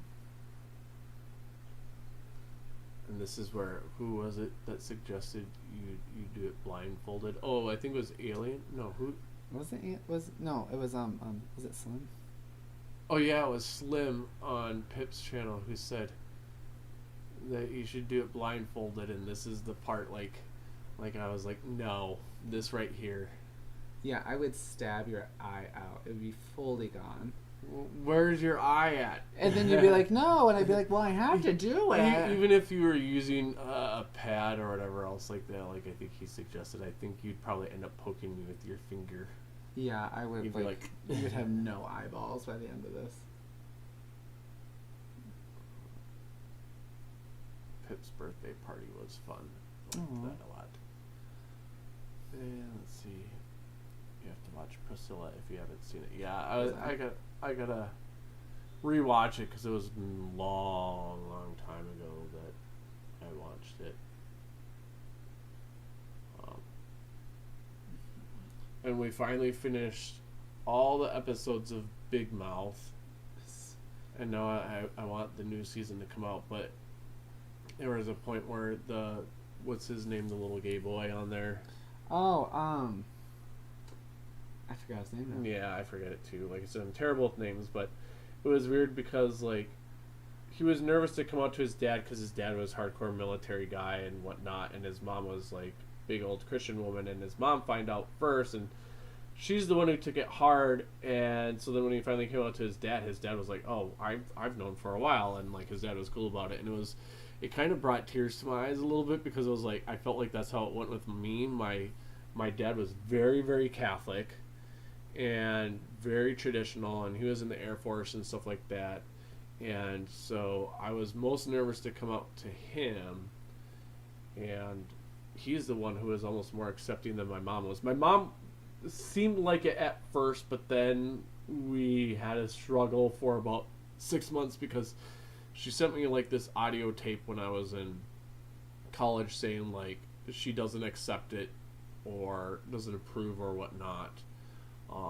And so I kind of didn't talk to her for a little bit because of that. But my dad, when I came out to him, he was just like, I all I care about is you're happy. If you're happy, I'm happy. And so that like episode made me think of that, and it was just like, ooh. Well, see, then for me, my dad was very accepting of who I was. Your dad knew well before you even knew, probably. Well, I mean, I don't know if anyone else can tell. I'm pretty gay. Yeah. I'm like standard quota gay person. Standard quota gay person.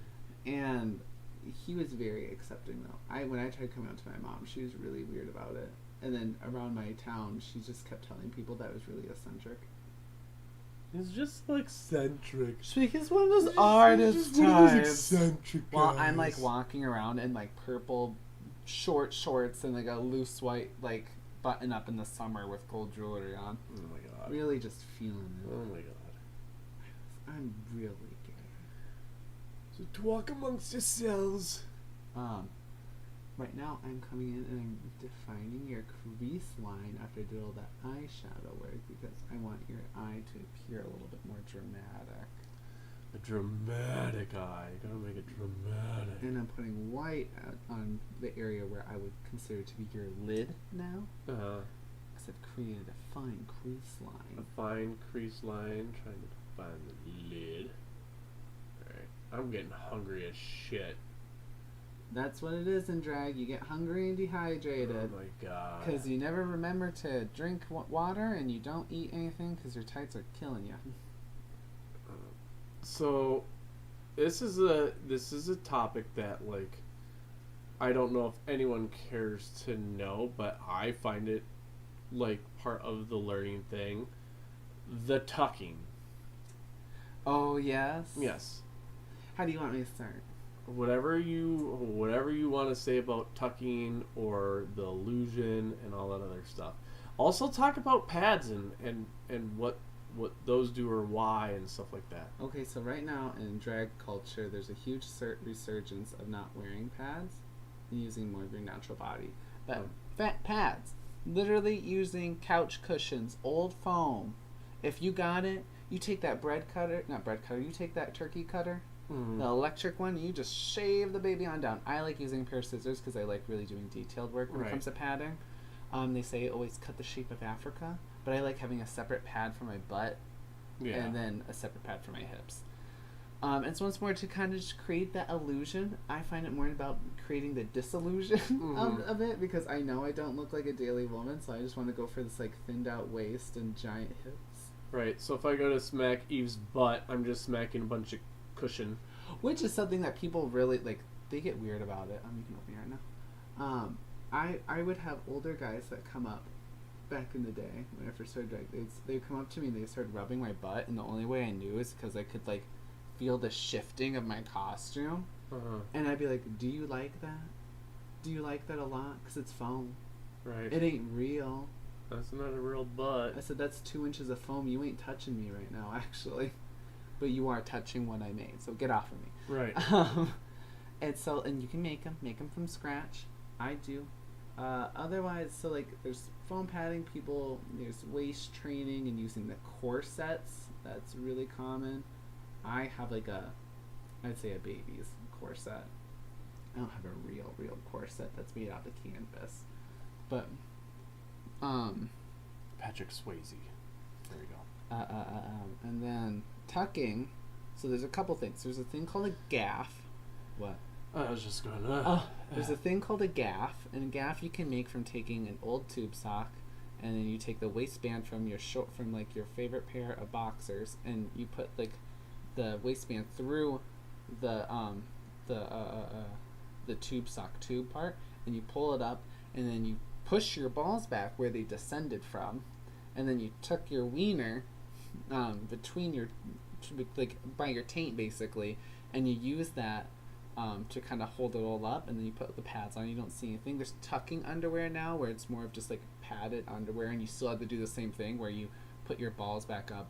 For me, what I do, I use duct tape because it makes me feel very secure, very safe. 3M makes your skin react. Gorilla tape is the best. And like in it, like what I do at least is that, so how do I start? So I pushed my balls up, and then I'm trying to remember now. And then I pull my dick back under, and then I take the skin that's left over from my balls and I fold it over the dick, and I have a line of duct tape, 2 that kind of hold the balls up. I put a third one as I pinch the 2 taped pieces I did together, so it kind of like forces the whole skin area to be more tight and closed, because then it looks snatched and tight. I could be wearing like nothing there, and people would be like, wow, what a real looking vagina. No, just no.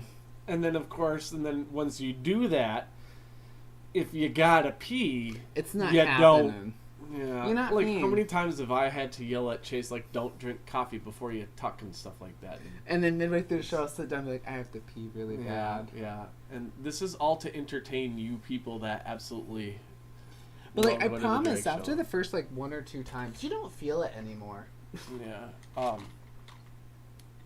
And then Pip, he doesn't wax. I trim. Yeah, trim. And then Mippet, earlier he explained how he was going to or had applied for RuPaul, but there's a lot of steps you got to go through, and shit ton of and there's other things too that it's a financial commitment. Yeah, there's other things too that would probably, like, at least for me, I personally wouldn't ever want to go on that show hearing stories about it and things that they have to go through where it just doesn't sound.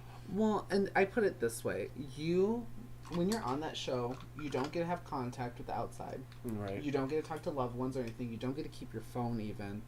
And so, as you're doing that, you don't get to keep your phone. You don't get to talk to anyone. You get to talk to other cast members, but you don't get to like hang out. Right. Like, they don't really allow that. And Secluded. You are stuck in a hotel for a month. And even when you get eliminated, you don't get to like leave and go home. Yeah. Like, you have to stay there so that no one can guess how you went home or who went home. And then you have to keep a low profile. And then they do shootings that start at 6 a.m. And then sometimes they reshoot an episode, and then they choose like how it like best turned out, and that's how they go off of who will stay. Mm. It's long. You start at 6 a.m. and you sometimes do like 12-hour like days. Yeah. Shooting the episodes, and it's a lot of endurance you have to have for drag to do that show. And it's not that I would be against it. I would just be probably crabby the whole time. Like, they would be like, tell us about your family. I'd be like, it's 7 a.m. Right. Leave me alone. I would not be interested. I'm laughing at the chat because Alien goes, now that he's home on his desktop, I look hideous. And then Nickel told him that he needs to turn his screen on. He's looking at his reflection. Jesus. RuPaul's Drag Race is a huge commitment. Though there's a queen on from Minneapolis right now. Her name is Utica. Mm-hmm. And she is a wild and crazy character, but she's perfect for RuPaul's Drag Race. Because her personality is like 20 times the size of the room at any given time. She was a phenomenal performer, and that's all I'm saying. Explain what you're doing right now. Oh, I'm creating a lip for you, because we overdraw the lips here. Mm-hmm. We go big. I want them to look like you have lip injections without paying for them. 'Cause I didn't pay for this lipstick either. So what are you using? I'm using a lip liner by the brand Bite, which is very expensive, but I got it from my roommate because he works at Sephora. So I'm browsing it. So I'm just creating an outline because I'm going to create an ombreing effect on your lip to give you the illusion of how big your lip is. You can open your mouth now. Oh. Because once more, I know some people want to go with the features of like their body and everything. I want a fresh face. I want a new body. If I'm going to do this, I want everything new. I did it this time. You probably look more like me. I actually got my makeup to work on your face more. Ah. Initially, I was going to give you eyebrows. Also, I'm not really good at drawing eyebrows, so that's part of the reason I never draw eyebrows on myself. I can never get good at it, and I gave up. Yeah. Because I kept doing them, and they looked crazy and wild, and I just was like, no thanks, I'm over it. And people really liked it, actually. I wonder if anyone's going to make a joke about how you told me to open my mouth, and I just went, oh. Oh. Anything happening here? I keep forgetting that the chat's there. I'm so sorry if anyone's trying to say anything or yell at us. It would have been easier if I could have had it on the big TV. On the big screen. Yeah. One day you'll be. Yeah. So. But I would say even to me right now with like how I like to do makeup and the creativity behind some of the looks I do, I would say I'm doing more standard feminine drag. Yeah. Because like you have like a very sharp pointed eye. I'm giving you the big round lips, and you have nice fun shiny cheekbones. And for me, you've seen my stuff. I like to do crazy things. Some of my favorite things I've ever done, literally, is like where I do a number to Lady Gaga's song "Teeth," and it's about teeth, and baring your fangs and being like a very like aggressive like woman, and not being afraid of anything, and also really owning your sexuality. But in it, I'm wearing a dress, and I do this whole strip tease where I'm in like sexy lingerie. And then I pull my panties off and I turn around and I have this giant mouth that has like these razor sharp teeth for a vagina. Oh, got a toothy vagina. And I just shake it at the people. Just shake it at them. And it's amazing. I love it. I never felt more beautiful at that moment. Yes, my ass was on your big screen on Sunday. Season 13 has all the COVID restrictions as well as far as that. Oh God, I forgot about that. So not only like are they already like secluded, but then there's all that other stuff as well on it. It's intense. It is intense. Pip doesn't like this year's queens, but Utica is good. She says I like quirky queens. Simone, I really like Simone. She's really great because her character. I know this will be a 2-day stream, is what Dark Steve is saying. So we should try to kind of like get it. I know. Hey, this is an art form. It takes a while. Yeah. Anyways, you're saying. Oh, there's this drag queen on her. Her name's Simone, and she really embodies a lot of the camp culture that is behind drag. That I feel like it's lost because everyone wants to be like a sassy bitch, and she's bitch, but in like this really fun, characterful way. And she has this lot of physical embodiment that she does, which I feel like gets lost because everyone wants to be a supermodel. And she will like walk down the runway, serving it, but being like just kind of quirky and fun, and being like just like full body about it. And I miss that. I miss that so much. She's really fun, and she is a fabulous queen. And she's also one of them where she actually does not use any padding or anything. She has shaved legs, and she just wears the outfits she wears, and she likes doing a lot of R&B fashion, and a lot of her fashion on the show especially just has a shit ton of references hidden in it, which I love a lot. I like when things are references, and that's like the other fun thing about drag is that a lot of stuff is based off of like things happening in the world, and it's really effective, and either like we enjoy it and hype it up, or else we just make fun of it. I did something really weird to your lip shape. Oops. It looks sorry. what?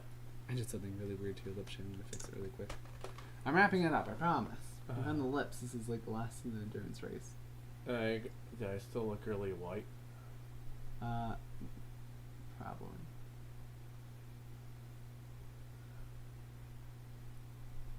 Silence. Concentration. I'm like a doctor. I'm just like a doctor. I'm exactly like a doctor. We have the same importance.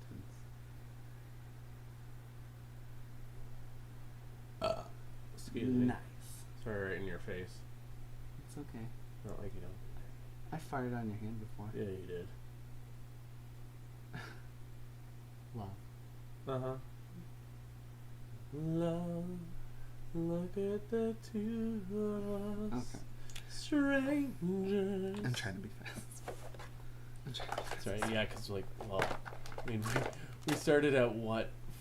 Well, it's only about 2 hours so far. That's about average for us. Well, frankly, that's standard too for drag makeup. Do we get an interval break at halftime? There's no halftime, baby. Right. In drag, there's no halftime. I am the halftime show. Oh, this stuff feels thick. It is. It's gooey. Also smells like an old lady. Oh. see, because now I'm going with a light color on like the inner part of your lips, so it makes your lips look rounder. And then when we use this, I came up with applique. And we're going to meld it between the two colors that you have. Also, it's a gloss. It's going to make them look really juicy. Really juicy. It's another thing. I really like wearing gloss. I love wearing gloss in drag, but my hair sticks to it so fast. And then you end up getting red strands pulling across your face. I used to have... I used to have MAC lip gloss. Lip gloss? I used to like wearing that, honestly. It's great for guys. Like, if they ever wanted just something that was like a little sheer but like also hydrating for your lips and add a little extra shine to your lip, I say why not? Men who wear makeup, it's no different than the reason why we want girls want to wear makeup. Either they want like something that like their features will look a little better, or they just want to have fun. Like, isn't it? Don't you feel like you're kind of like? Well, and then when guys wear makeup, if you do it kind of, you know, I can't see. You can keep talking. Okay, more natural. You know, you can do it where it doesn't even look like you're wearing makeup, but yet you're making things look better. Just like, you know, just like women. It's no different. Okay. We can skip lashes if you want to miss that whole mess. Yeah, because look how white I look in here. Well, that's why we need to fix this whole thing. You might have to come up solo by yourself. Well, here, move the camera. Are we done? Because we can move it over here and see how that looks with this way. Oh, that's too blue. Oh, it's too blue for you. Too blue. Let me see what this. No. Because what you're actually picking up now more of the shadowing of your face. It's blue, but you can see more detail of what I actually did. Try the more yellow one. You tell me daylight. Daylight. Daylight sucks. Okay, there you go. You get to see a little warmth. But look at that. You look. Well, we're gonna get hair. Don't you forget. We got hair coming. I don't want the pins in it. I hope to God you don't want the pins in it. I did a damn good job Yeah, this you time. did. Yes. I wish we would had from last time. I can't really see my eyes that well. You don't need to. We're gonna take a picture after this. Everyone can see your eyes. That's what matters. Wow, this is weird. It is weird to see myself in. You look very feminine. Wait, should we go off camera real quick and come in? Okay, be right back.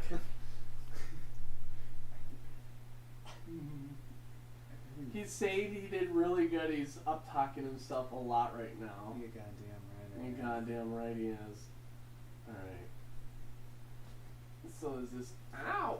I'm pulling my hair. I know. That's something I couldn't do drag. It's a lot of pain. Yeah, Drag's a lot of discomfort. So... But it feels so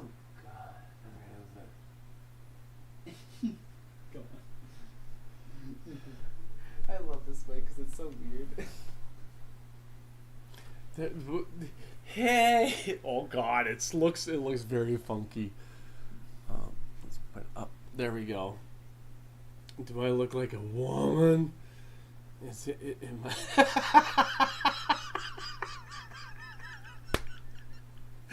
Oh my God! Oh my God! This is...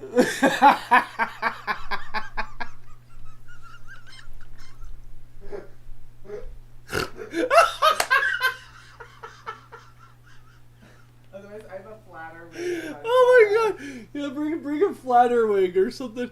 This is... Oh my God! Marilyn Monroe, he's not, is what Alien says. Open my mouth and lift an eyebrow, like...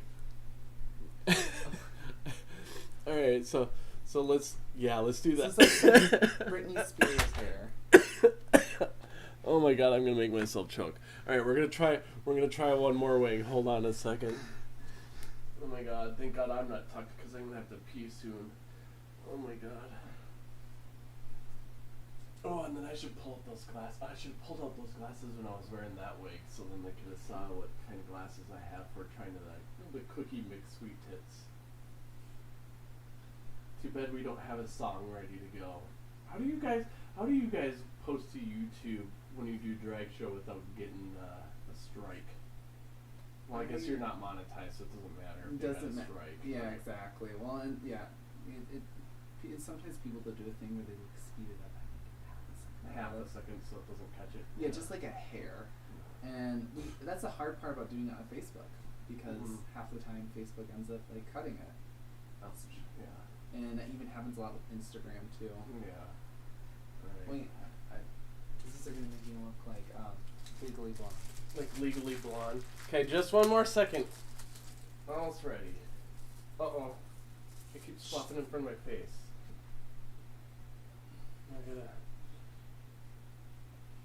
I gotta whip my hair back. I whip my hair back and forth.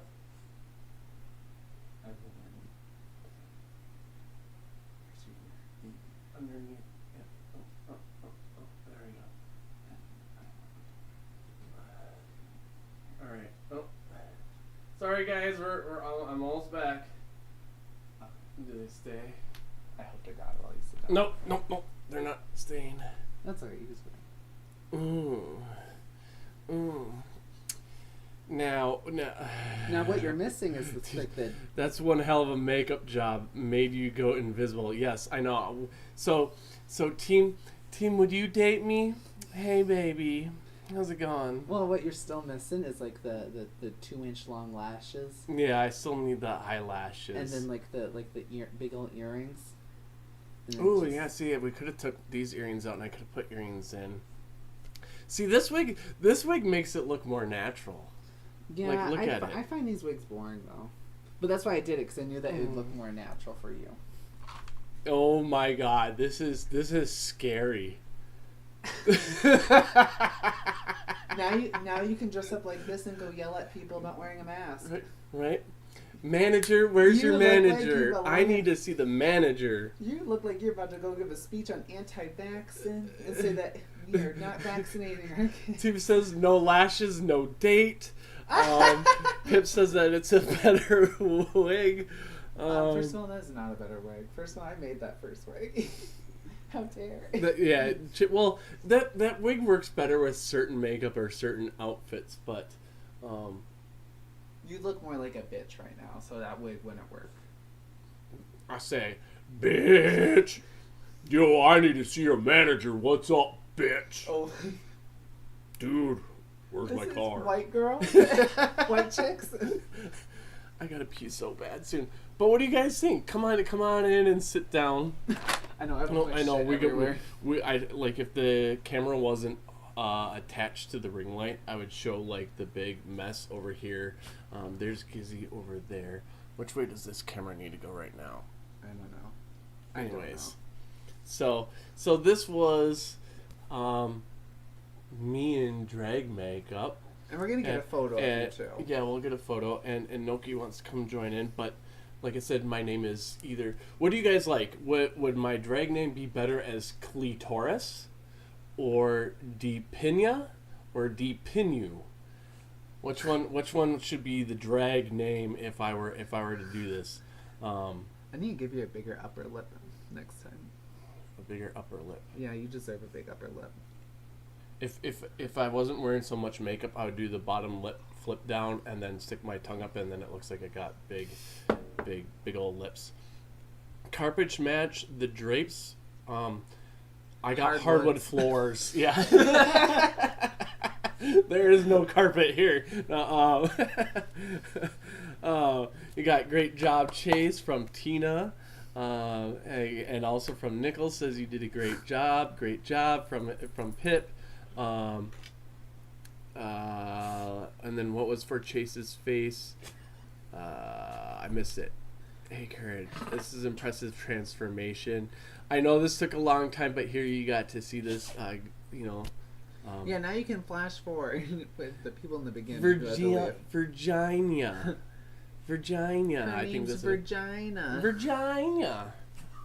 Clitoris, laugh my ass off, hardwood floors. So clitoris is what Pip likes. Virginia. What would be Mute Donkey? Oh, hi Mute Donkey. How do you think You know, I can't handle it. I know, I know, right? I look at the camera, and then I look at the screen, and I'm just like, that's weird. It's weird to me, but it is cool. It is. You did do a good job. Now the cleanup is going to be really, really hard to do because it's like, yeah, get your bristle brush out. Yeah, no shit, right? Probably some coconut oil. Some glass cleaner. Put I'm it just on kidding. glass cleaner. Some people do but that. Granted, my drag mom, She uses weird stuff. She'll use Pam. How long does it take to put lashes on? I'm bad at putting on lashes. That's why. Okay, yeah, because I was gonna say, well, then we could put lashes on for a team, but if it takes a while, like, where did I put them? hey. Oh my god. This is... But it's weird because obviously I feel weird, but I look so much like Catherine Ryan. Do you know who Catherine Ryan is? I don't. You guys have to start referencing you got these people. Names. I gotta keep these classes up because poor Bailey keeps hacking. He just can't handle the gay that's happening. He's allergic. Like I said, it's weird. This is the third time you've done this. Third time. I'd probably say the more not genuine, but the last time I did something more artsy, and this was a little bit more this is more true woman. Yeah. She's on YouTube, so we'll have to look her up. But like I said, it's interesting because it oddly is relaxing, having someone doing something like that to your face, because it's kind of like I said, like a little massage or something. But we'll try. I'm not put lashes on someone else. I was trying to think of what's our Jersey voice that we always use. We haven't done our Jersey voice in so long. I'm trying to think. Okay, I bet. I gotta go down to the L train. Oh, I gotta go down to the L train. I have to get up. I gotta go see my grandma later today, and she talks so much. Oh my god. Oh, we gotta go down there. Really we can go. Oh, we could go down to the city and get some wienas, and that'd be so get good. My Rita's that's Digest. More Minnesota. Yeah, that's more Minnesota now. I gotta get my Rita's Digest. Yeah. She's a comedian comic who lives in the UK. I went to the kitchen and dinner, came back, and he goes. All right, so if team is here, we're getting lashes on for you, team. Oh, for Christ's sakes.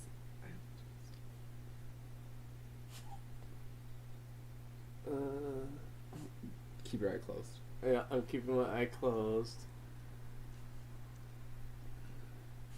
It's the fun part about drag lashes. The trick is that you actually don't put them on your lash line. There's a lot of people they actually Okay, open your eye. Sorry. Oh my god, all I see is lash right now. Hold on, look at me. Look at me. Okay, this is what we need to do. Okay, I'll turn it a little. Well, and that's the thing, wearing lashes this big is like wearing a baseball cap. Yeah, the whole time. It's weird. The constant eclipse is happening. It's okay. All I see is a big black hood in front of my eye. So, wow, And imagine when I was performing and I couldn't see still. I couldn't see plus having hoods on my eyes. So before Chayse, he had LASIK done. I think we talked about this in a stream where he got it done for free, because of a FDA trial thing or study. Through someone that you were teaching to fly. Through someone who came to the wind tunnel. But yeah, so he missed out. Oh, keep talking. Oh, he missed out on a lot of. Well, you didn't miss out on tips. You just couldn't see them because you couldn't see anywhere. Yeah, it was usually a good not 10 seconds, but a few seconds after a number was done that I would I'd have friends on the side going, just gesturing I was laughing too hard that now, my throat's all whatever. But yeah, I do not envy women. Wait, okay, so let's see. Oh my god. Is that better? Can y'all see the lashes? Is this what I'm like? Oh no, you're oh, look at me. Oh my god. Oh, she's stunning. She's stunning. Oh. That's more you, but you're still the flash blinky blinky. But I don't think this is a lot. It's my favorite thing to take off at the end of the day. This one I think lashes. the left one is popping up. This side. No, it's actually like resting on there. This one's just like on a different. It's hard doing lashes to be the same. Yeah. They're just sitting a little differently. Oh Jeebus, please stay this way for all the streams. I can put on a wig or the unicorn. Could you imagine doing the Four Swordsman and me coming on like this? Like how much... I mean, if anyone who follows, like, any of the disgusting people who are flat earthers or whatnot and come by and they'd see this, they would just have a field day. They would die. They would die. But that's what would make it all the much better, is to troll by doing this. And you just tell them that your name's the original Eve, and they would probably want to go kill someone. See, like, I totally want to do, like, the lift my leg and fart right now and be like, I'm a classy lady. Classy lady. Classy, with the L that hangs down low and has a dick on the end and fucks the ass a little bit, or whatever it is from South Park. Need your nails done? Yes, I would need nails eventually too. One day we'll do full commitment. This is why Eve needs to do live streams in drag, because I think a lot of people would come or something like that, or maybe next time we'll have you be in drag. Well, I think if I were to do this again on here, I would before we got on here, I'd probably do your foundation and everything, and then I'd probably have you resting with hair on already. Yeah. And then the earrings in, and it'd be mainly me doing your lips, eyes, and a little bit of contouring. Right. So it'd be faster. Right. Yeah, Daniel Pratt would faint. Yeah, Daniel Pratt probably would think that I'm an actual woman right now. You one of those big old tranny fuckers. Tranny fucker. Which, don't say tranny. It's yeah, not don't say that. I'm saying it as them being like awful people. Right. Dark Steve says Mute Donkey is next. Anyone want to come to Minnesota? I'll paint you next. I need Eve on Piplash. Yes, we should get you on Piplash soon. What's Piplash? Piplash is Pip's channel doing Quiplash. Oh, I was like, what the fuck? I thought Quiplash was what it's called. I thought you guys are coming up with something else now. So it's Piplash. I can't keep up with you folks and your technology. So you should go talk to Jason. Oh yeah, right. Jason is this. He's the dude who I think said was like he's the Messiah and all that other shit. And he's the one who says like that like you get all these weird bacterial shit from eating meat and whatnot. And stop licking my hand. Those people, I literally want to tell them, you know what? Go to Colorado to the Jesus camp that parents send their kids to, and they think they're the Messiah, and let it be blood sport. Right. Yeah. Whoever lasts out, everyone else can be the Messiah. Right. And then deal with society. So, do you guys have any questions on anything? I know this went long, and I apologize for the 15-minute delay of I not knowing why that mouse didn't work, and now I'm pissed because now I'm either going to have to go somewhere and buy a mouse or find one quick on Amazon to try to get here soon. Because it's like I literally just got that computer up and running, and already now the mouse is being screwy, and I don't get why it would have changed from carrying it from the bedroom to out here. Like what would have changed that? Are you enamored by me? Are you turning straight? No, I'm loving, like, because now when you're saying things, your hair flipping with you too, and so it's like I can see how upset you are. Oh, this hair. I'm so mad. Yeah, it looks like, let's see, I think Alien is going to do some gaming, or who's going to do some gaming? Dark Steven and him is going to play Piplash after this. Cool, yeah, so if you guys want to play, I knocked the microphone down a little bit, Piplash, then go to one of their channels. Oops, look at my hair right here. Where is it? What's over here? Oh, that's weird. Oh, my hair. Oh, guys, my hair is screwed up. I can't get to be right today. I'm having a bad hair day, guys. I need to speak to the manager. I'm gonna have way too much fun with this.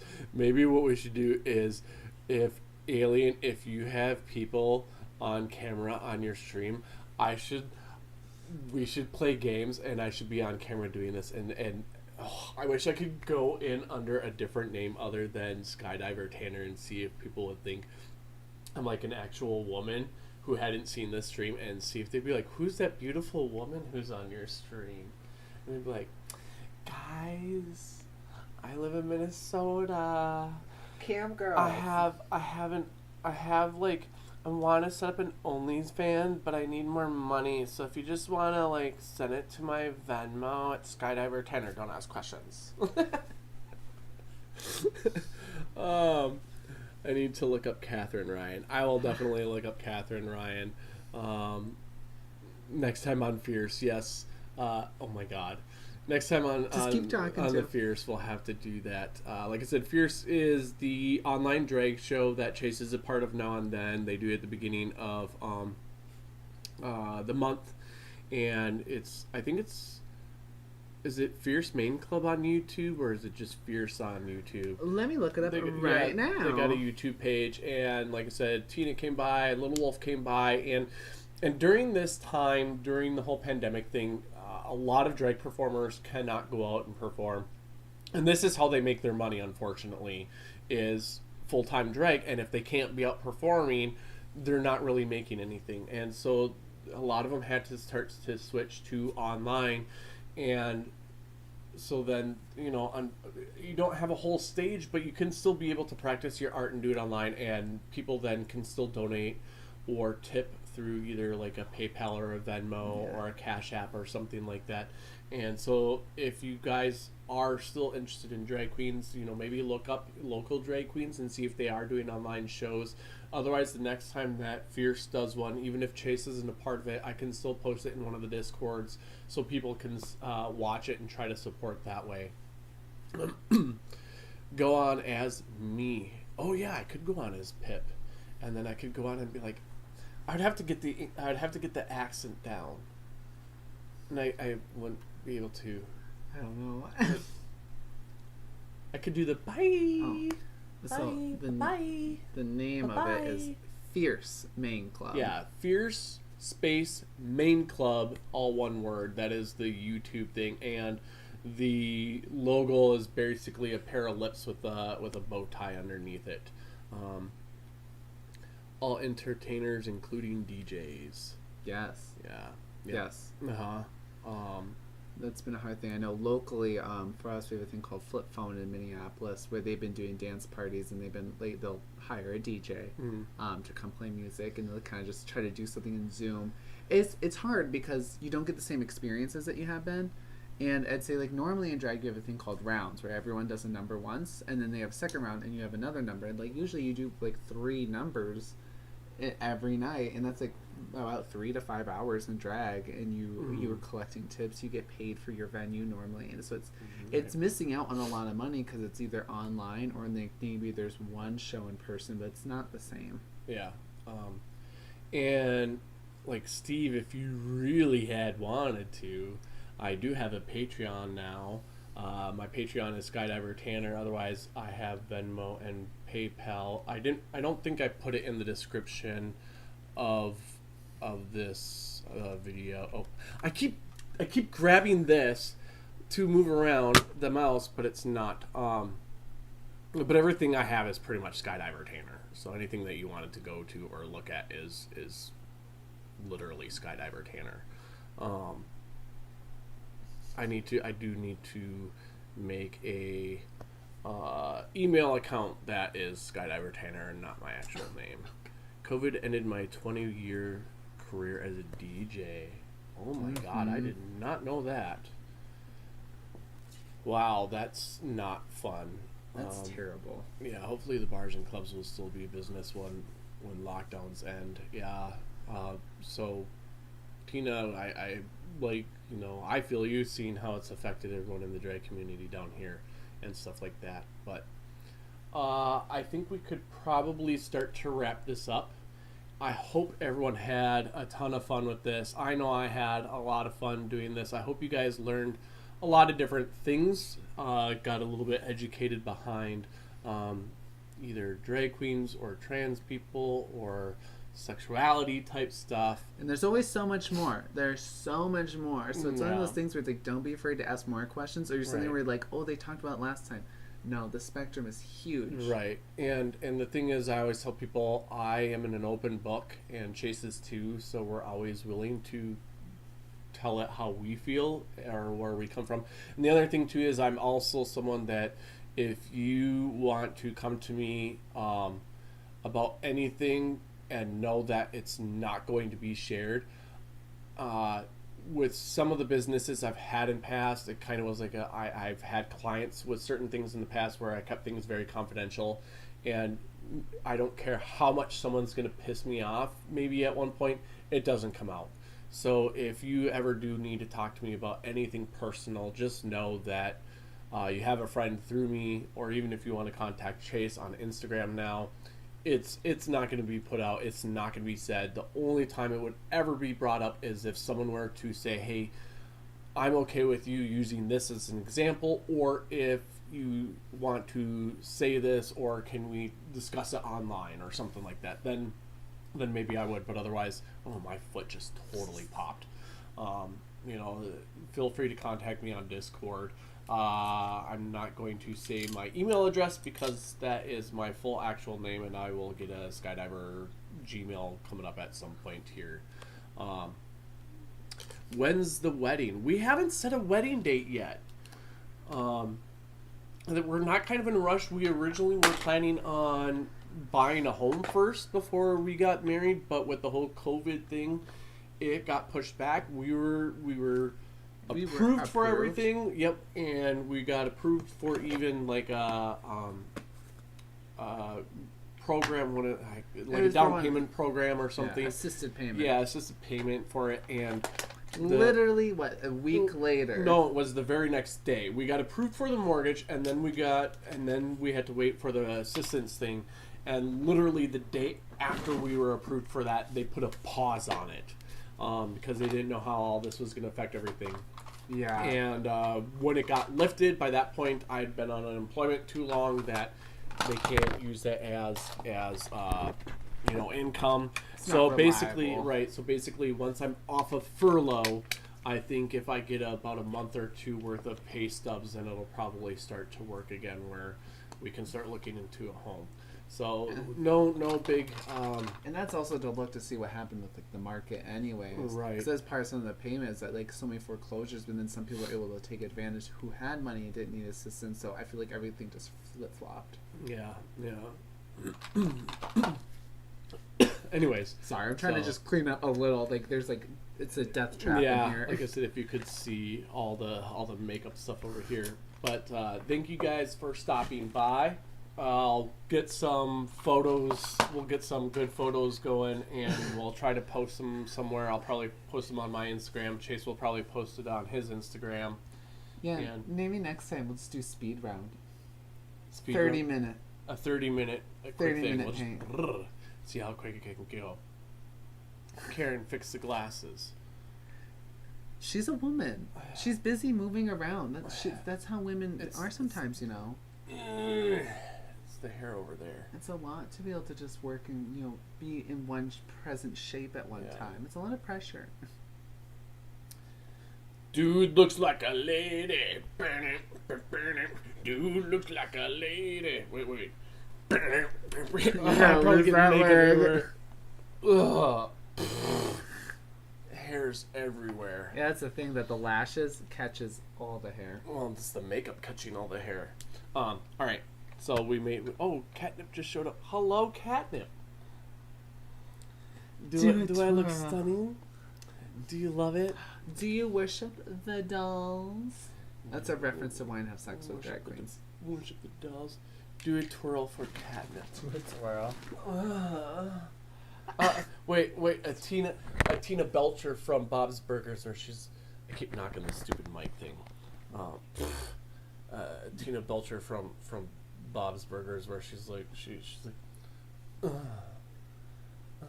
Did you like that? right, and this does it for Fohammer. Welcome. Everyone's showing up after it's all said and done, so I'm assuming spent, like, I'm assuming 2+ that hours. the fight stream probably just ended or something. Oh my god.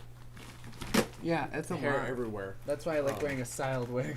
So now we need to figure out how to do the Cookie McSweet tits for Slim Living Cyborg. We're gonna have to look at her a little bit more so we can go, oh my god, you guys, I got the crazy going on today. Let's talk about it. Oh my god.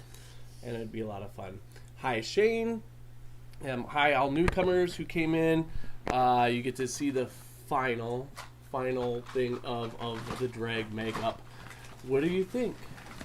Am I stunning? Am I gorgeous? Am I a woman? As Chase would put it. God, I gotta pee so bad though. We gotta go Riley. So yeah. Anything? Oh yeah, that's right. Because you're a night person, so you gotta be awake for Alien Stream. And I keep talking too much where we're putting it out. There's hair everywhere. I feel it all over my face. I feel it, in the lashes. It's the only thing not exciting about wearing like a wig that's naked. Yeah. Yes, it's for Slim. But if you guys don't have any other questions, if you have nothing else to say, I will start. Good thing you didn't. Fuck. Yeah. People get paid to do that. Right. I will start to put the outro in, and unfortunately, like I said, because I wasn't able to do it on the desktop for this stupid piece of shit not working, hopefully the outro will be kind of clear. But Foe's already he already got blued, so he screamed that or grabbed that. But all right, guys. I will see you in probably someone else's stream. Thank you guys very much for stopping by. I know this went really long, but thank you for hanging out with us and struggling through it and in seeing the end result. I'll still take pictures. We'll put it up. We'll get it going. Step-by-step pics next time for a slideshow. Yes, we'll have to do something. So have a good night, everyone. Love ya.